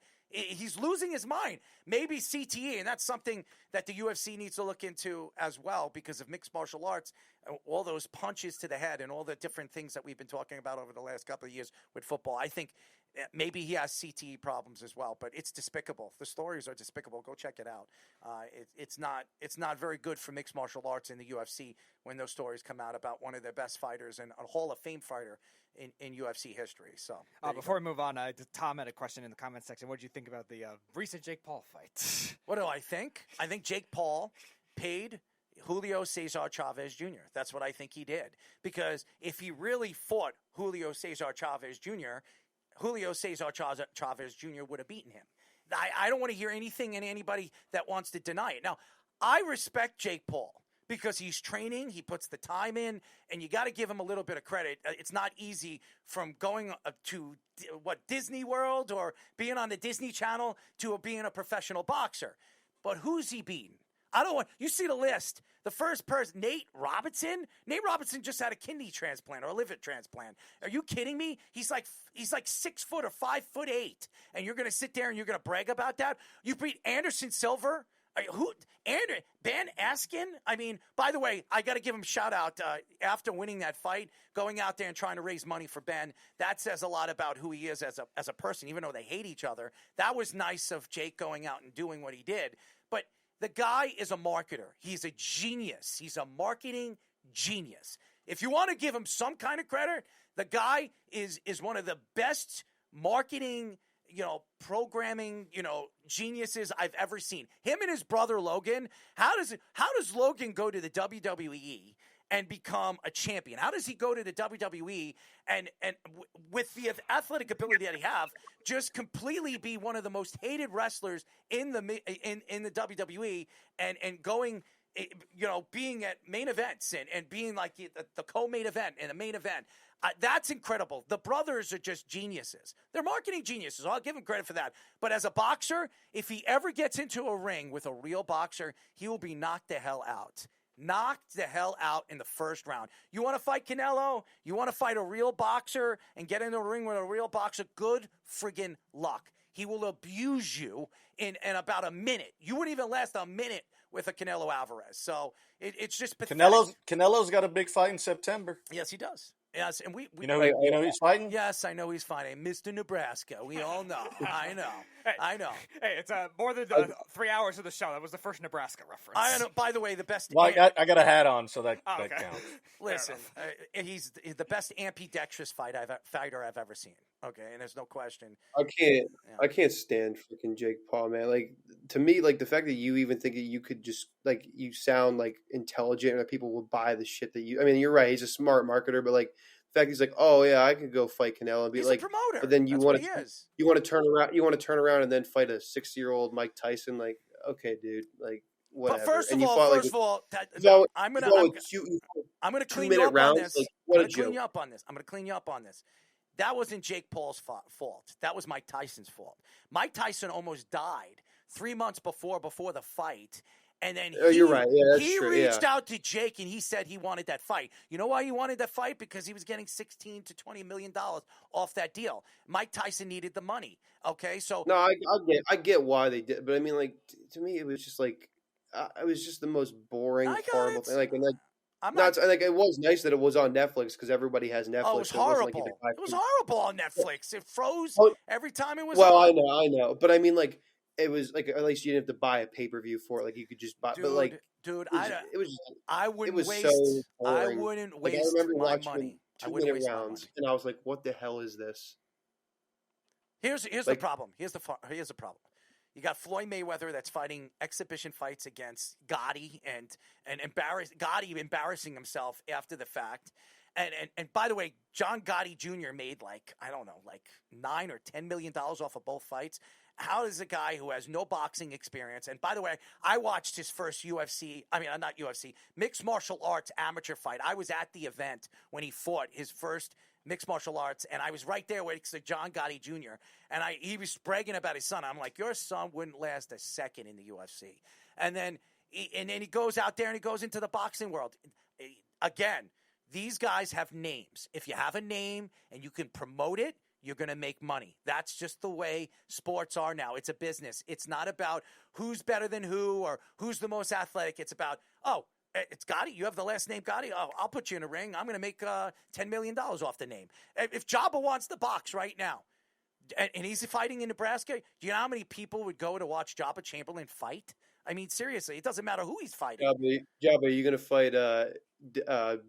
Who is it? I can't. Oh my God! Doink the Clown. If he fought Doink the Clown, people would sell out to watch. No. I was Joba saying, Chamberlain you're gonna fight Doink. David Ortiz. We'll do Red Sox versus Yankees. No, Kevin Youkilis is his number one enemy. Yeah. I'd pay to see that. I'd do that for free. I pay to see that. That's what we got to set up. We got to set up Joba Chamberlain against Kevin Youkilis. That would be great because Tom Brady would show up to that match because that's his brother-in-law. That would be perfect. That would be absolute. Doo-doo. Anyways, that by the way, that was great when it comes to mixed martial arts. We got into Jake Paul. It was great. Honestly, we're not even going to do King of the Hill tonight. We're not. We don't have to. We just gave you King of the Hill. We got into the mixed martial arts, the boxing. We gave you everything that you wanted there. Screw King of the Hill tonight. That was great. Jake, your knowledge when it comes to mixed martial arts and combat sport is sensational. But again, Jake Paul is a promoter. That's what he is. I'd love to see him get into a ring with a real boxer in the prime of his career. And if he could even get out of 2 rounds, I'll give him props. And I'm talking about 3.5-minute rounds, no 2-minute rounds, 3.5-minute rounds with a real professional boxer. I'd pay to see it. But he's not going to do that. He's a chicken shit. That's it. I'll challenge him on this show right now. I boxed for 7 years competitively. I was an undefeated amateur for 7 years. I was 22-0-1. I fought. I boxed a lot of good fighters out here in Long Island with face, obviously with face, protecting face. But I can fight. I challenge Jake anytime he wants to fight. I gotta train for 6 months. It's a lot. You got to train for 6 months, and I got to run, and I got to get back into shape. I challenge his fat ass, and I'll knock him the fuck out, okay, in 2 rounds. I would knock him out in 2 rounds. He's a chicken shit who throws a heavy right hand, and that's all I'm going to say about Jake. Jake is not a good fighter. He drops his hands, he zips his hands, and he's just like Conor McGregor. You get through 2 rounds, his hands start to fall, and if you do that, he's got a soft chin. And that's all I'm going to say about that. What's going on over here? What is Thanks, Raul. Yeah, I fought the bugs in Cleveland. Oh, boy. He did. So we got Ghost of Gotham here. Jabba is going to take Kevin Youkilis. Believe it. No, but I would love to fight. I would love to fight Jake Paul. Obviously I'm not a big name, and get into a ring with a real person. I'm not even a real boxer because I'm not a professional boxer. I'll knock you out. I will knock you out. You go against these hockey players, these basketball players, former this, former that, UFC fighters, out of shape. I'm 43 years old. How old is Jake Paul? 28? What is it, 28 years old? He is 15 years of I am 15 years of his elder, okay? I get into the ring, and I promise you guys, I beat him in a 5-round fight. 5-round fight. What does he fight, 8 rounds? 3-minute rounds? 3-minute rounds? 3-minute rounds. I don't think he lasts. If he fights 3-minute rounds, 5 rounds with me, I'll end him in 2 or 3 rounds. He doesn't. He's not what he says he is. And I any day, anytime, I'll fight him on the streets. We don't even have to go in the ring and sell it. Get me gloves. I'll train for a couple of months because I'm going to need a couple of months to get my cardio back at least a little bit. I got to run a couple of miles. But I am absolutely ready. I got to drop what? What does he fight at? 200? 205? I think it's 205, right? Jake, what does he fight at? 205? What was his last fight? Well, I don't know. Did he fight at 190 something? All right, so I'm 216 today, so I would have to drop 25 pounds. I would need at least 4 months to do that because I definitely need to train my body with the stamina and all that other stuff and get into the ring and have some some competition with He's guys fighting a little in the bit. Cruiserweight standing, so I don't know what Cruiserweight that is. Yeah, Cruiserweight is 190, So he's around 185, there. 190. That's what he's at. So I just had to point out too, Ghost of Gotham. He says if he doesn't run from you, bro. So yeah, you have to just train your cardio because Jake will be running from you the whole he's time. a bitch. Errol. He's a bitch, man. And I'm going to tell you right now, I know how to stand with him, and I know how to throw combinations. I did it. And I'm going to tell you this right now. I'm not talking crap. I will absolutely do it. If he wants to do it, you could send this. You can send this to his social media. I will challenge him. I'd fight him anywhere. I'd fight him in Disneyland, right by the what do they call that? The princess freaking Magic Castle. Magic yeah. Castle. Magic whatever. Castle, The yeah. Magic Castle. Magic He Kingdom. did have a Disney show that didn't do too great. Yeah, so. well, he didn't have anything doing too great. The only thing he does great is promoting. I got to give him credit for that. But if he wants to fight, he's looking for a fight. It'll be a pleasure to jump in the ring with him and give him a nice beatdown. And I'll do it for free. You don't even have to pay me. I'll do it for free, Jake. How about this? We'll do, whoever wins the fight donates a certain amount of money to whoever's organization, okay? Because after I knock you the F out and I beat your ass, you can donate to Joba Chamberlain's foundation, whatever foundation he chooses. Okay, Joba will be in my corner after I spit a couple times in my little bucket, and after I do that, I'll be dancing around and shoving my fist up your ass. Anyways, there you go. That's a challenge, but he's not going to take it because he's a peewee. Anyways, ladies and gentlemen, no goodies, bag of balls, no king of the hill, but we have Dial It Up. We interrupt this regularly scheduled hot mix to bring you an important news bulletin. We got a big broadcast to do here. We're about to dial it up. Well, dial it up will not be the same without Goody saying dial it up before every segment. Dial it up. So, well, maybe Or Fish. Yeah, Dial it up. Yeah, but when Goody does it, it's like, dial it up. You want to take it up the ESPY? No. You want to dial that up? No. Nathan might with one of his hot ladies, but that's Why all. don't you bring all the guys in? Bring Aaron in, Jake. Let them come in. All right, Nathan, you can come Might in as well too. all of them come in. We'll have some fun. You could dial it up a little too. If you Oh, what's up?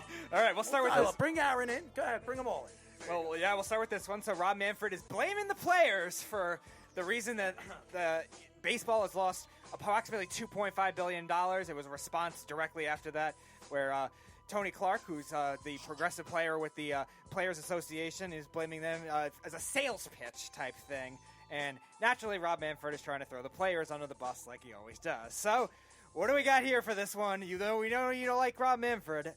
Dial it up on your least favorite commissioner. First of all, Rob Manfred is despicable, blaming the players, when this is a guy that wouldn't even let one of the greatest hitters in Major League history in the Hall of Fame. You know who I'm talking about, Pete Rose. And this guy has gone out and said a lot of derogatory things over the years. And then he's gone out there and tried to make and change rules for the Major League, thinking that it speeds up the game. Does it make the game better? I love those 4 or 5 hour games when I went to those Yankee Red Sox games. So what is he trying to do? He's trying to speed up the game and make the game worse. The game worked so many years the way it has. Now, steroids, Bud Selig, he's the one who came from the steroid time, and then Bud Selig is inducted into the Hall of Fame. Why? Because Rob Manfred was the one that inducted him into the Hall of Fame, his butt buddy.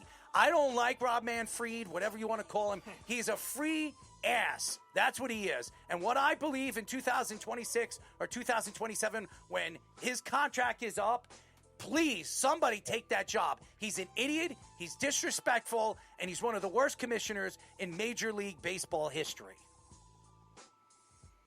You don't have to really argue this with me. Like, it's one thing to see what he does and how he's tried to change the landscape of certain types of the game.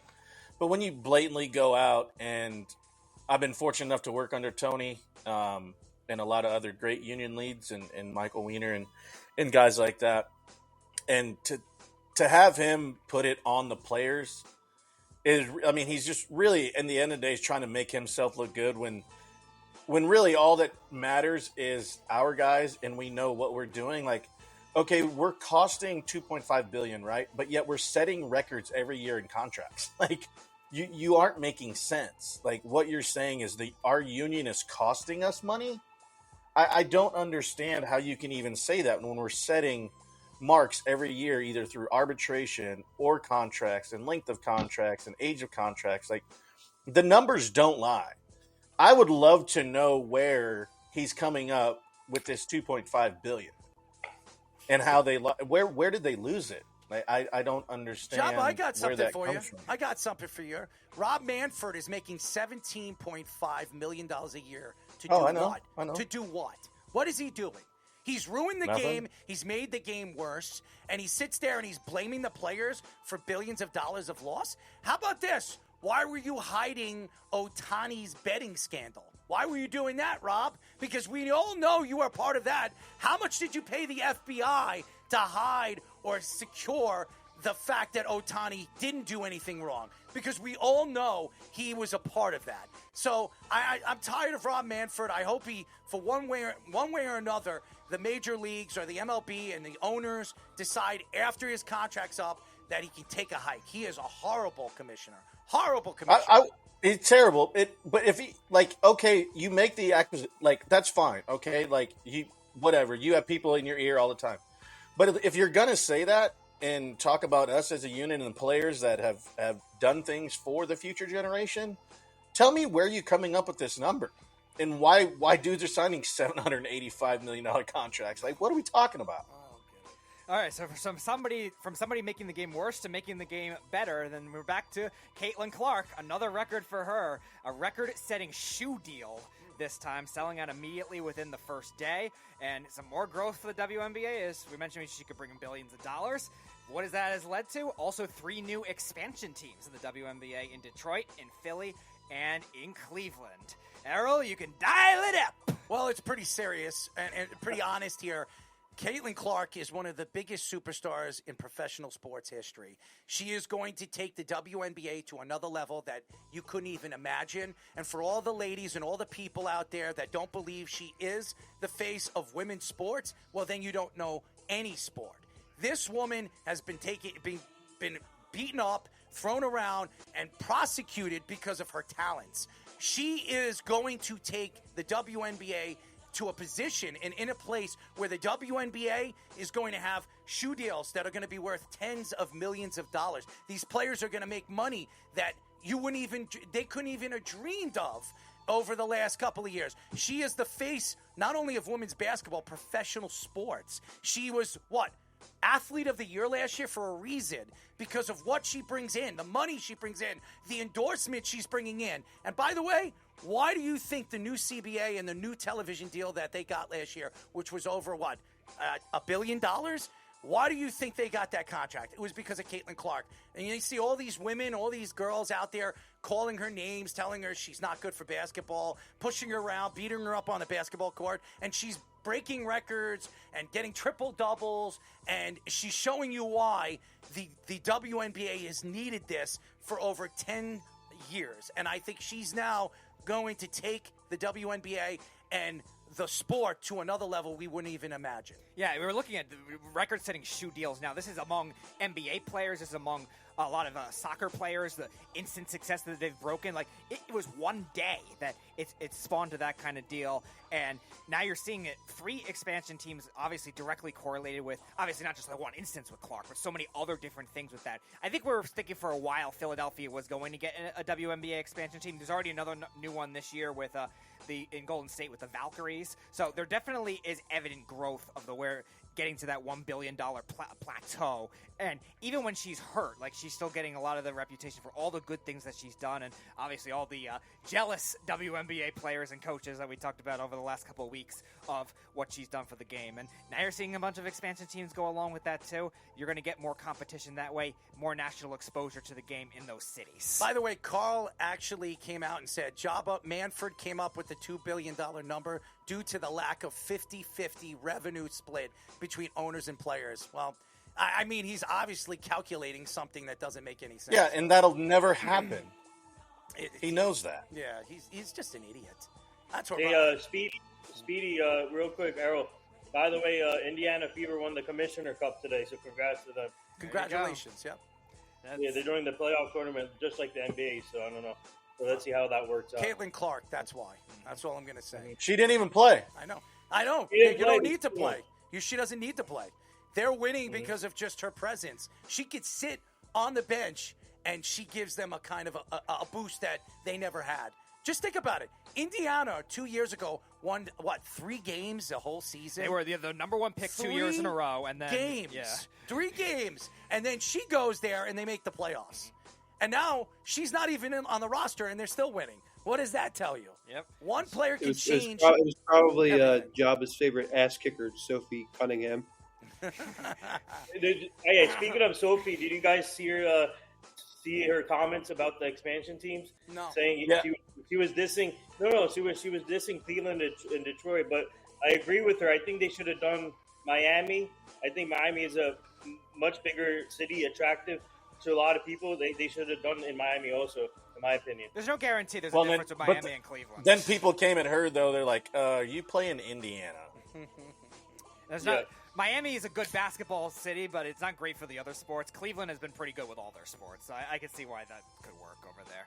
All right, let's move on. A very sad story in baseball. Dave Parker passing away, great Pirates outfielder, just before his would have been Hall of Fame induction ceremony in July, late in July. Very sad story on their part. Rest in peace to a great. But another case of maybe baseball not putting a guy in the Hall of Fame, waiting way too long to do it. So, Errol, you could dial this one up. Well, it's a shame. And that's the problem with Rob Manfred, the idiot of himself. He looks at himself in a mirror, and I wonder if he actually sees himself or he believes he's something that he's not. Parker was absolutely a Hall of Famer. He should have been a Hall of Famer 5, 6, maybe even 10 years ago. But Rob Manfred is a complete moron. And by the way, Bud Selig's even a bigger moron. Two commissioners that didn't know what they were doing. But guess what? As soon as Bud Selig retires, he goes to the Hall of Fame, in 2 or 3 years? It's pathetic.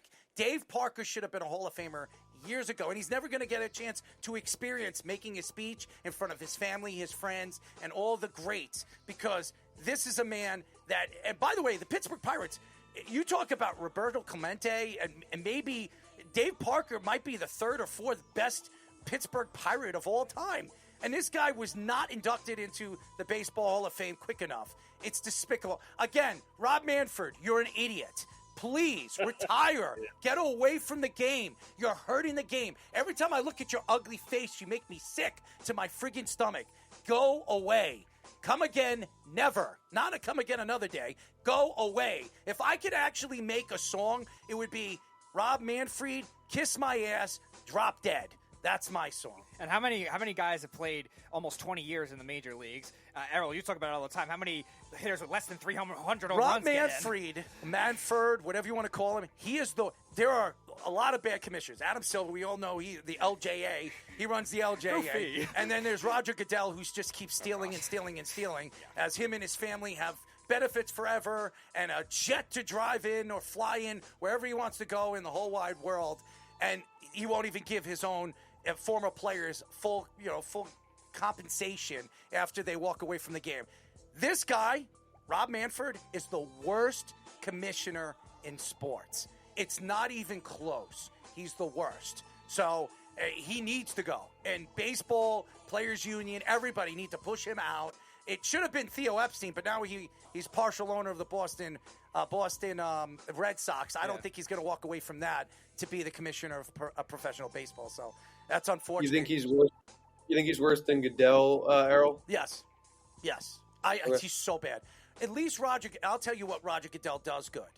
Roger Goodell knows how to sell a product no matter where he goes. He's gone to Germany.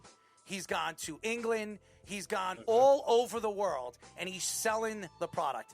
Rob Manfred, the only time, even when he went to Japan, nobody wanted to go and see the Major League Baseball players. What he did was he put the Dodgers there because Ohtani and all those Japanese players. If it was anybody else besides the Dodgers, those games would have never sold out in Japan. Fact. And that just shows you what Rob Manfred is. He's a piece of shit. That's what he is. He's a piece of garbage. He doesn't belong. He doesn't help the game of baseball. He's ruined the game of baseball. And anybody that we've had on this show, unless they're working for the MLB or they're trying to protect something, every single one of them would tell you how big of a piece of garbage Rob Manfred is. And I don't care if I get hired from the MLB network. I could give a shit. I hope he's gone in the next year. I could care less. All right, well, we'll move on to the next one. You kind of hinted at it earlier with the Knicks coaching search, but there was a very interesting name that was brought up, and that was Dawn Staley, who is obviously the great college basketball coach at South Carolina, many times national championship. James Borrego, another name that was mentioned, the former Hornets head coach, and a couple unconventional ones. But Dawn Staley was one of them. There's never been, obviously, a woman hired as an NBA coach. Becky Hammon was the only one that was interviewed, but trying to do their due diligence a little more. What are your thoughts on that one? Well, it's pretty It's pretty honest. Okay, I'm going to be pretty honest with this. The Knicks are just trying to sell newspapers. That's what they're trying to do. There was no thought in their minds to hire Dawn Staley. Okay, she's been very successful in college basketball. That's great. This is the NBA. Okay, the NBA, and I'm sorry. LJA, LeBron James Association. If there's anybody that's going to be hired, it wouldn't be Dawn Staley. And no offense to her. The Knicks are in a big city. They're from, James Dolan. James Dolan will never allow Dawn Staley being hired as his next head coach. It was never going to be Dawn. I understand what the Knicks are trying to do. They're trying to sell newspapers and sell a story. This is just a story, guys. Dawn Staley was never going to get hired. Maybe Dawn Staley would be a great coach in the NBA. She probably would be. It's just the Knicks are not the organization that she would go to. She has a better chance of taking a job with Sacramento or one of these small cities that are looking for a little boost. Not New York, not LA, not Miami, maybe Detroit. Detroit's another city. Maybe Staley going to Detroit. That makes sense. The New York Knicks, not a chance in hell.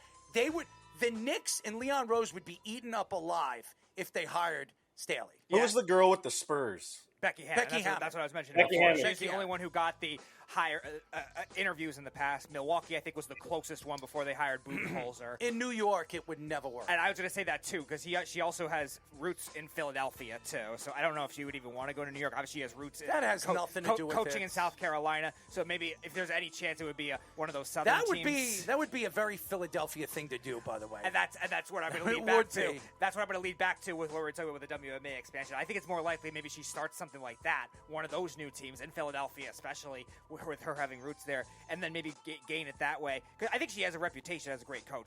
As much as we like to take shots at Sean Smith with the Gamecocks when he was on our show, they have had the best last decade women's basketball team. But I think there will probably be another layer it has to get through before she'll get another job. You're right, for the Knicks' sake. James Borrego and all these other names being thrown First out of there, all, there's no way. I gotta attack Carl here. He says Errol's showing why the Knicks never get it done if they are trying to sell newspapers. When was the last time anyone held a newspaper? Dude, if you come here to Long Island, you have newspaper guys throwing newspapers all over the place. There's newspapers you have Newsday, the New York Times, the Post. There's newspapers still here. You go to a bagel shop, you're going to find newspapers. And yes, it's all about selling newspapers and selling stories on social media. That's what the Knicks are trying to do. Leon Rose is one of the most intelligent GMs or presidents we've ever had in New York sports. The guy knows how to sell stories. He's the one who's selling this story, guys. It's not happening. It was never going to happen. Take that to the bank. It was never happening. It's just a stupid story. Sell it, take it, turn it sideways and stick it up your straight up candy ass. Okay? It's never happening.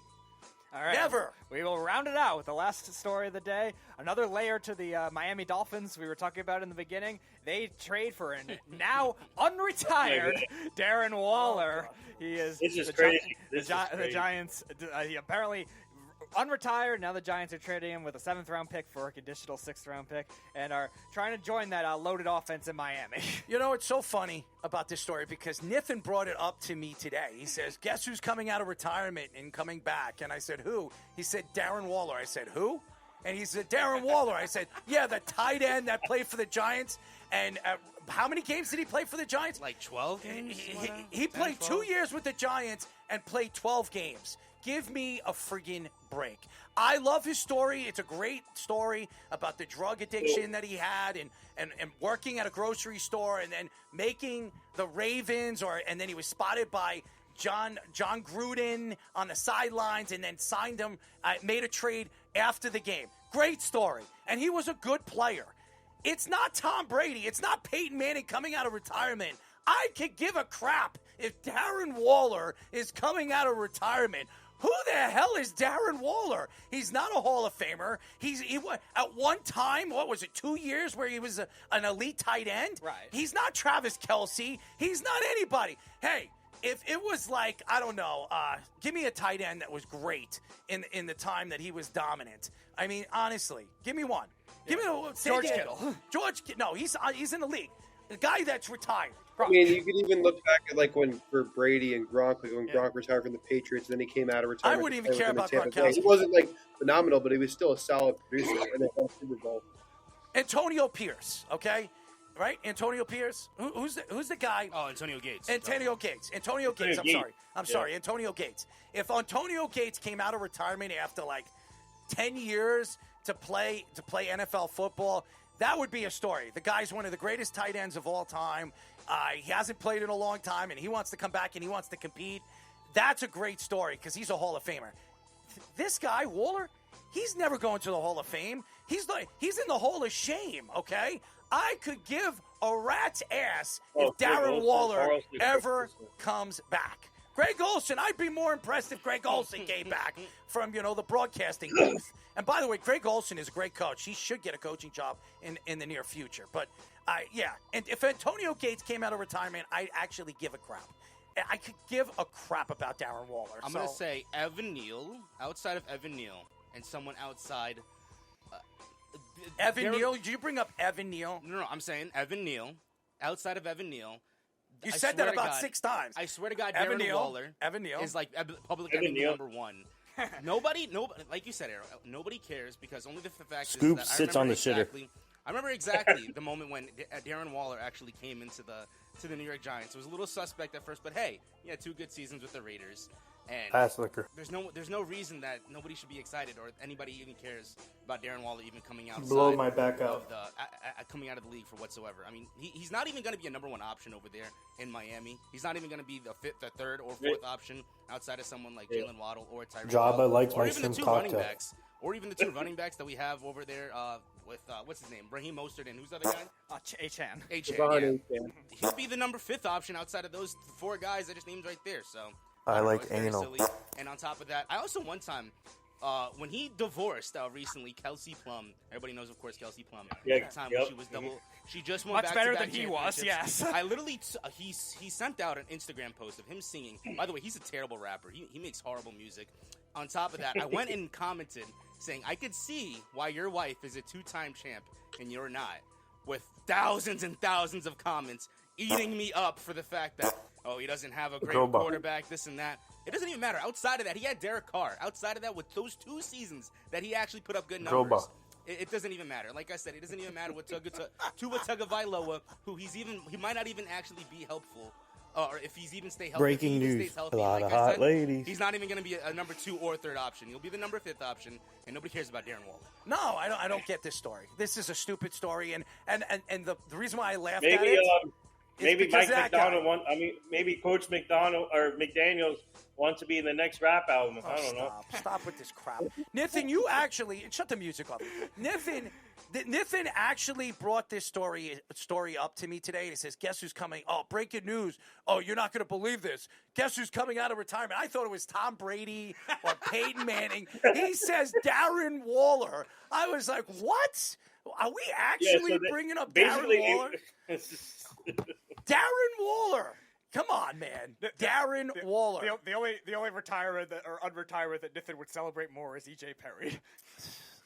Ridiculous. But his story is sensational for anybody that knows what he's been through when it came to opioids and all the trials and tribulations he had when he came from high school and then college and then falling apart. That is a story. It is an amazing story. You got to give John Gruden a lot of credit for taking a chance with him. But for anybody to sit here and brag about Darren Waller coming out of retirement, this guy is he couldn't stay healthy. He's as important as the Speedy shit stain right now. Okay, that's as far as I'm concerned.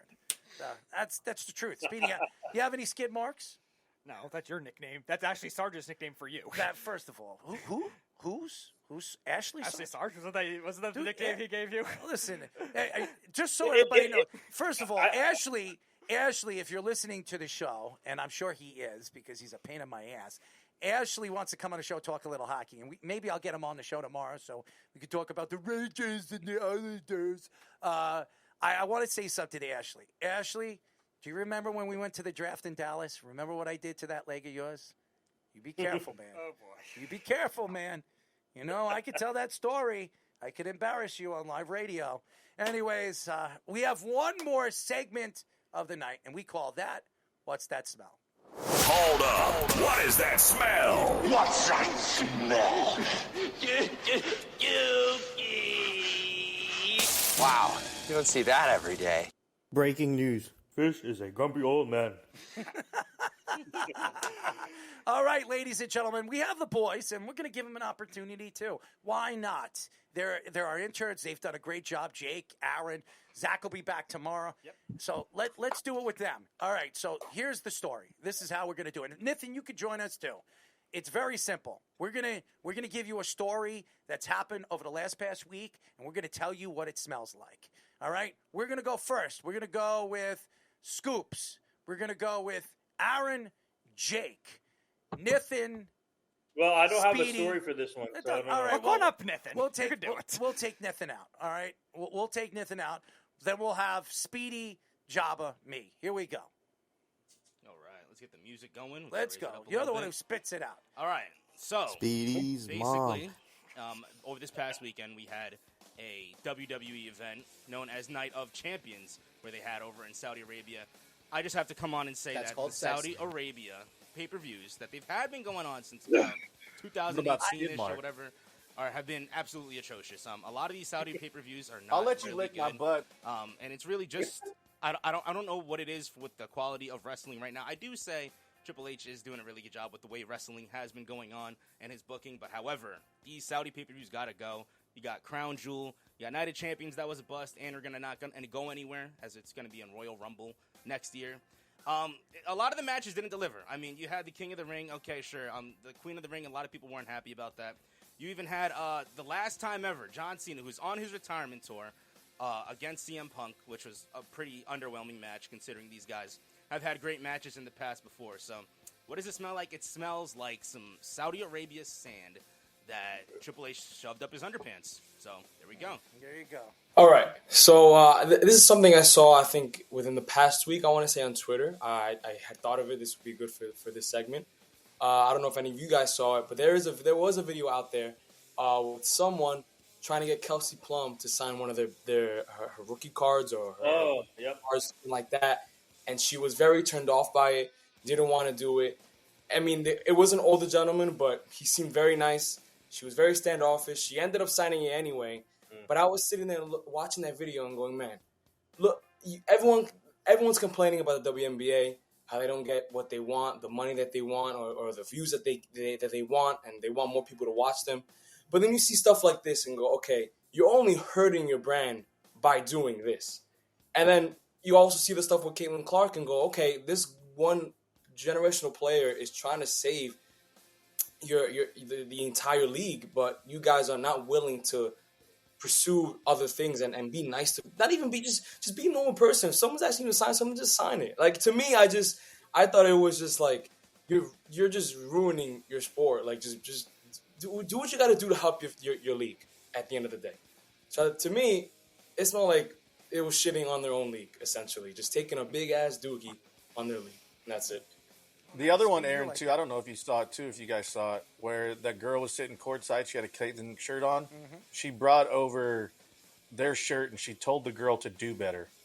I didn't see that. But, like, you see, it's like, I don't understand the narrative. Like, yeah, I get it. Like, I think everyone wants to at least see some sort of, like, uphill battle with them. Like, they want to see the league do good. But then at the end of the day, they're just ruining it for themselves. I don't know. Maybe that's the way I see it, but I saw that and I was like, that doesn't make any sense. All right, yeah. So for my story, I'm going to go to the NBA. Obviously, we're right in the middle of NBA free agency, so there's a lot of great moves. I'm sure we'll get into that in tomorrow's show. Yep. But the one I wanted to point to was the free agency move of Miles Turner leaving the Indiana Pacers and going to the Milwaukee Bucks on, I believe it was like a 4-year, $109 million contract.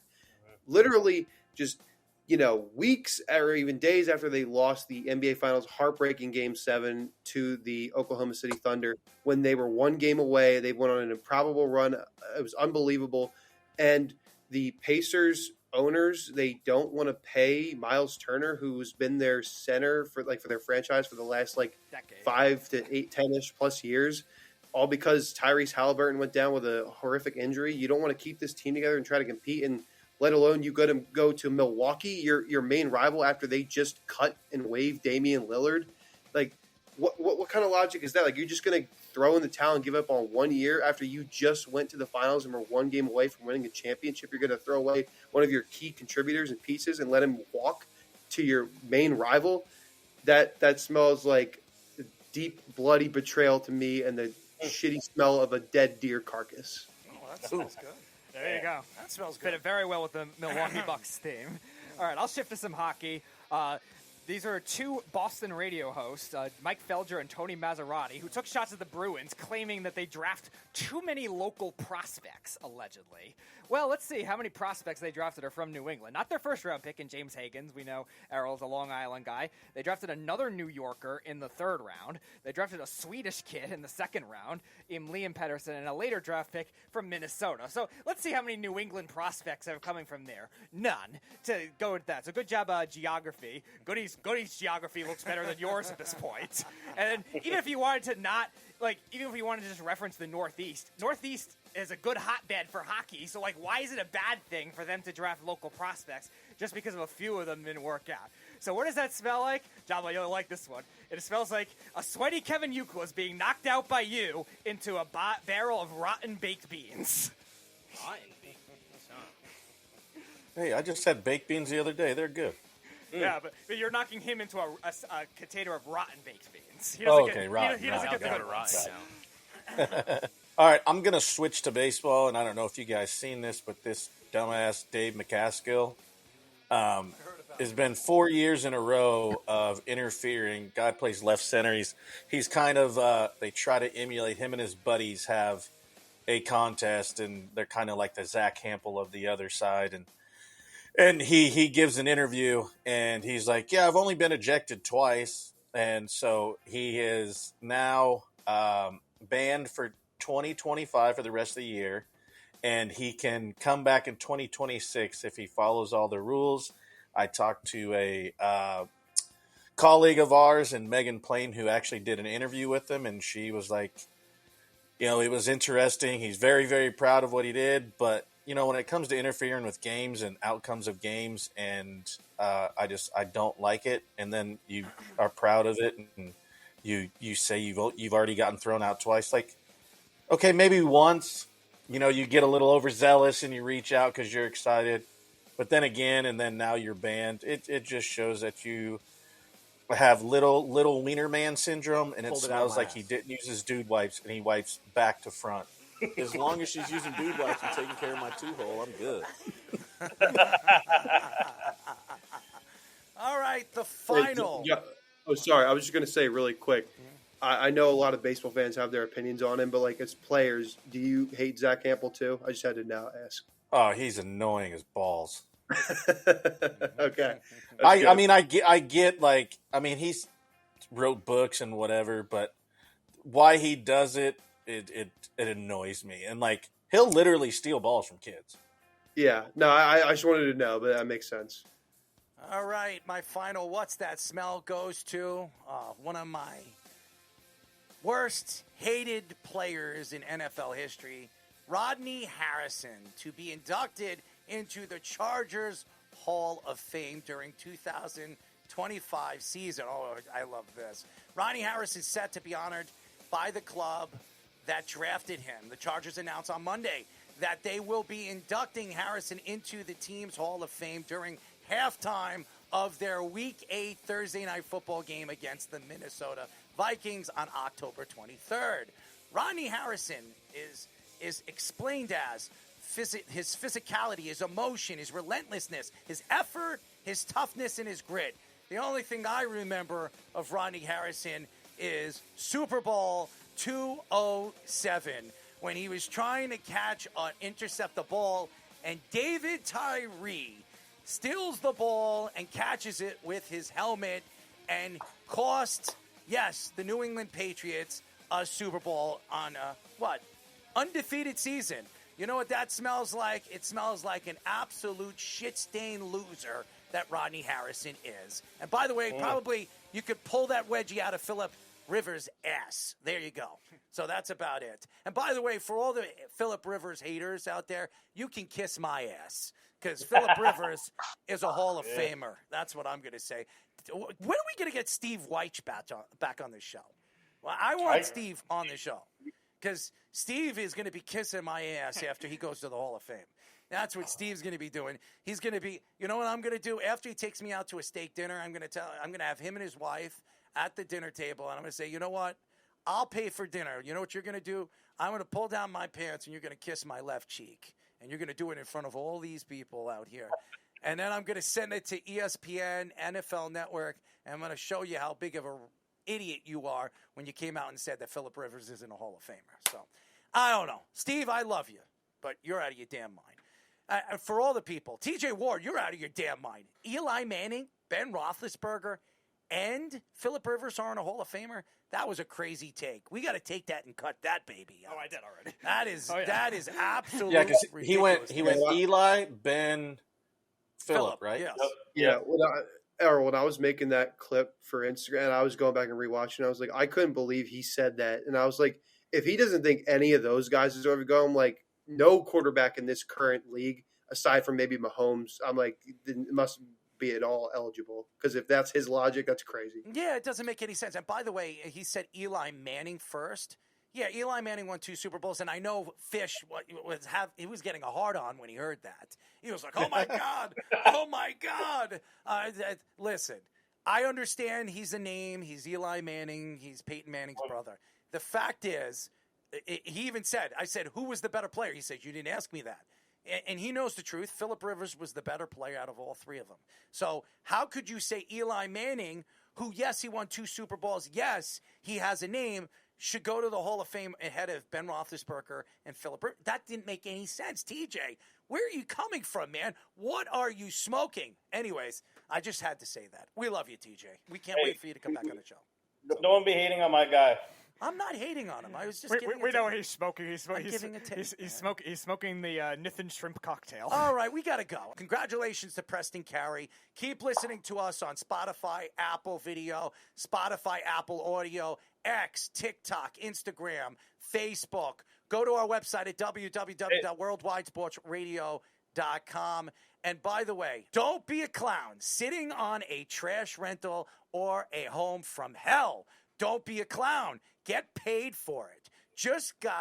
These guys at WeWannaBuyYourHouse.com pay cash fast, close in days, no fees or headaches. WeWannaBuyYourHouse.com. Go type it and scan it, QR it, and kiss my ass while you're doing it. So there you go. I got you guys a special guest on July 16th, Wednesday at 9 p.m. Who is it? Matthew Dennis. He was at the Fanatics games this year. He was one of the fans that competed. He was in 3rd place. Mm-hmm. He got $250K from Tom Brady. Yeah. Where's my $250K? Huh? Where's my $250K? Tell him, hey, Tommy, first of all, you were supposed to get me that thing over there in the Hamptons with Tom Brady. You never got that for me. You little piece of They never answered back. Nith, bend over. Show everybody that ass, that Indian ass. Show them that Indian ass. No. As long as she's using dude wipes and taking care of my 2-hole, I'm good. This makes my pecker hard. Anyways, that's it for our show, ladies and gentlemen. We'll be back tomorrow. We'll have Fish back. We'll have Zach here. We'll have the whole show. And maybe we'll add King of the Hill because we never get a chance. We got to do that whole UFC mixed martial arts thing. That wouldn't be fair because it would probably just be me and Jake. That wouldn't have been fair. What is Fish thinking? I don't get it. Hey, you're not going to give me any credit on UFC? I didn't say that. But I listened to Jake and I listened to his take. It's going to be hard to attack this guy when it comes to his takes when it comes to mixed martial arts. You probably have the 3rd most knowledge on the show about mixed martial arts. So it would have been. And I'm the only one that's ever had a deal with the UFC. That's so right true. there. There you show. All right. You want to show your ass? Show everybody your ass. I mean, I got birthmark on my right cheek. Oh, there you go. Me too. Is that what your future wife is looking at right now? After the show? Sitting down, you stupid ass. Well, how do we know you're sitting? Maybe you're sitting on her. I don't know. No. that wouldn't go well. Silent? Oh, God. I'm losing my mind tonight. I'm losing my voice. I'm losing everything. Anyways, that's it for our show. We'll be back tomorrow. Good night. It's the Worldwide Sports Radio Network.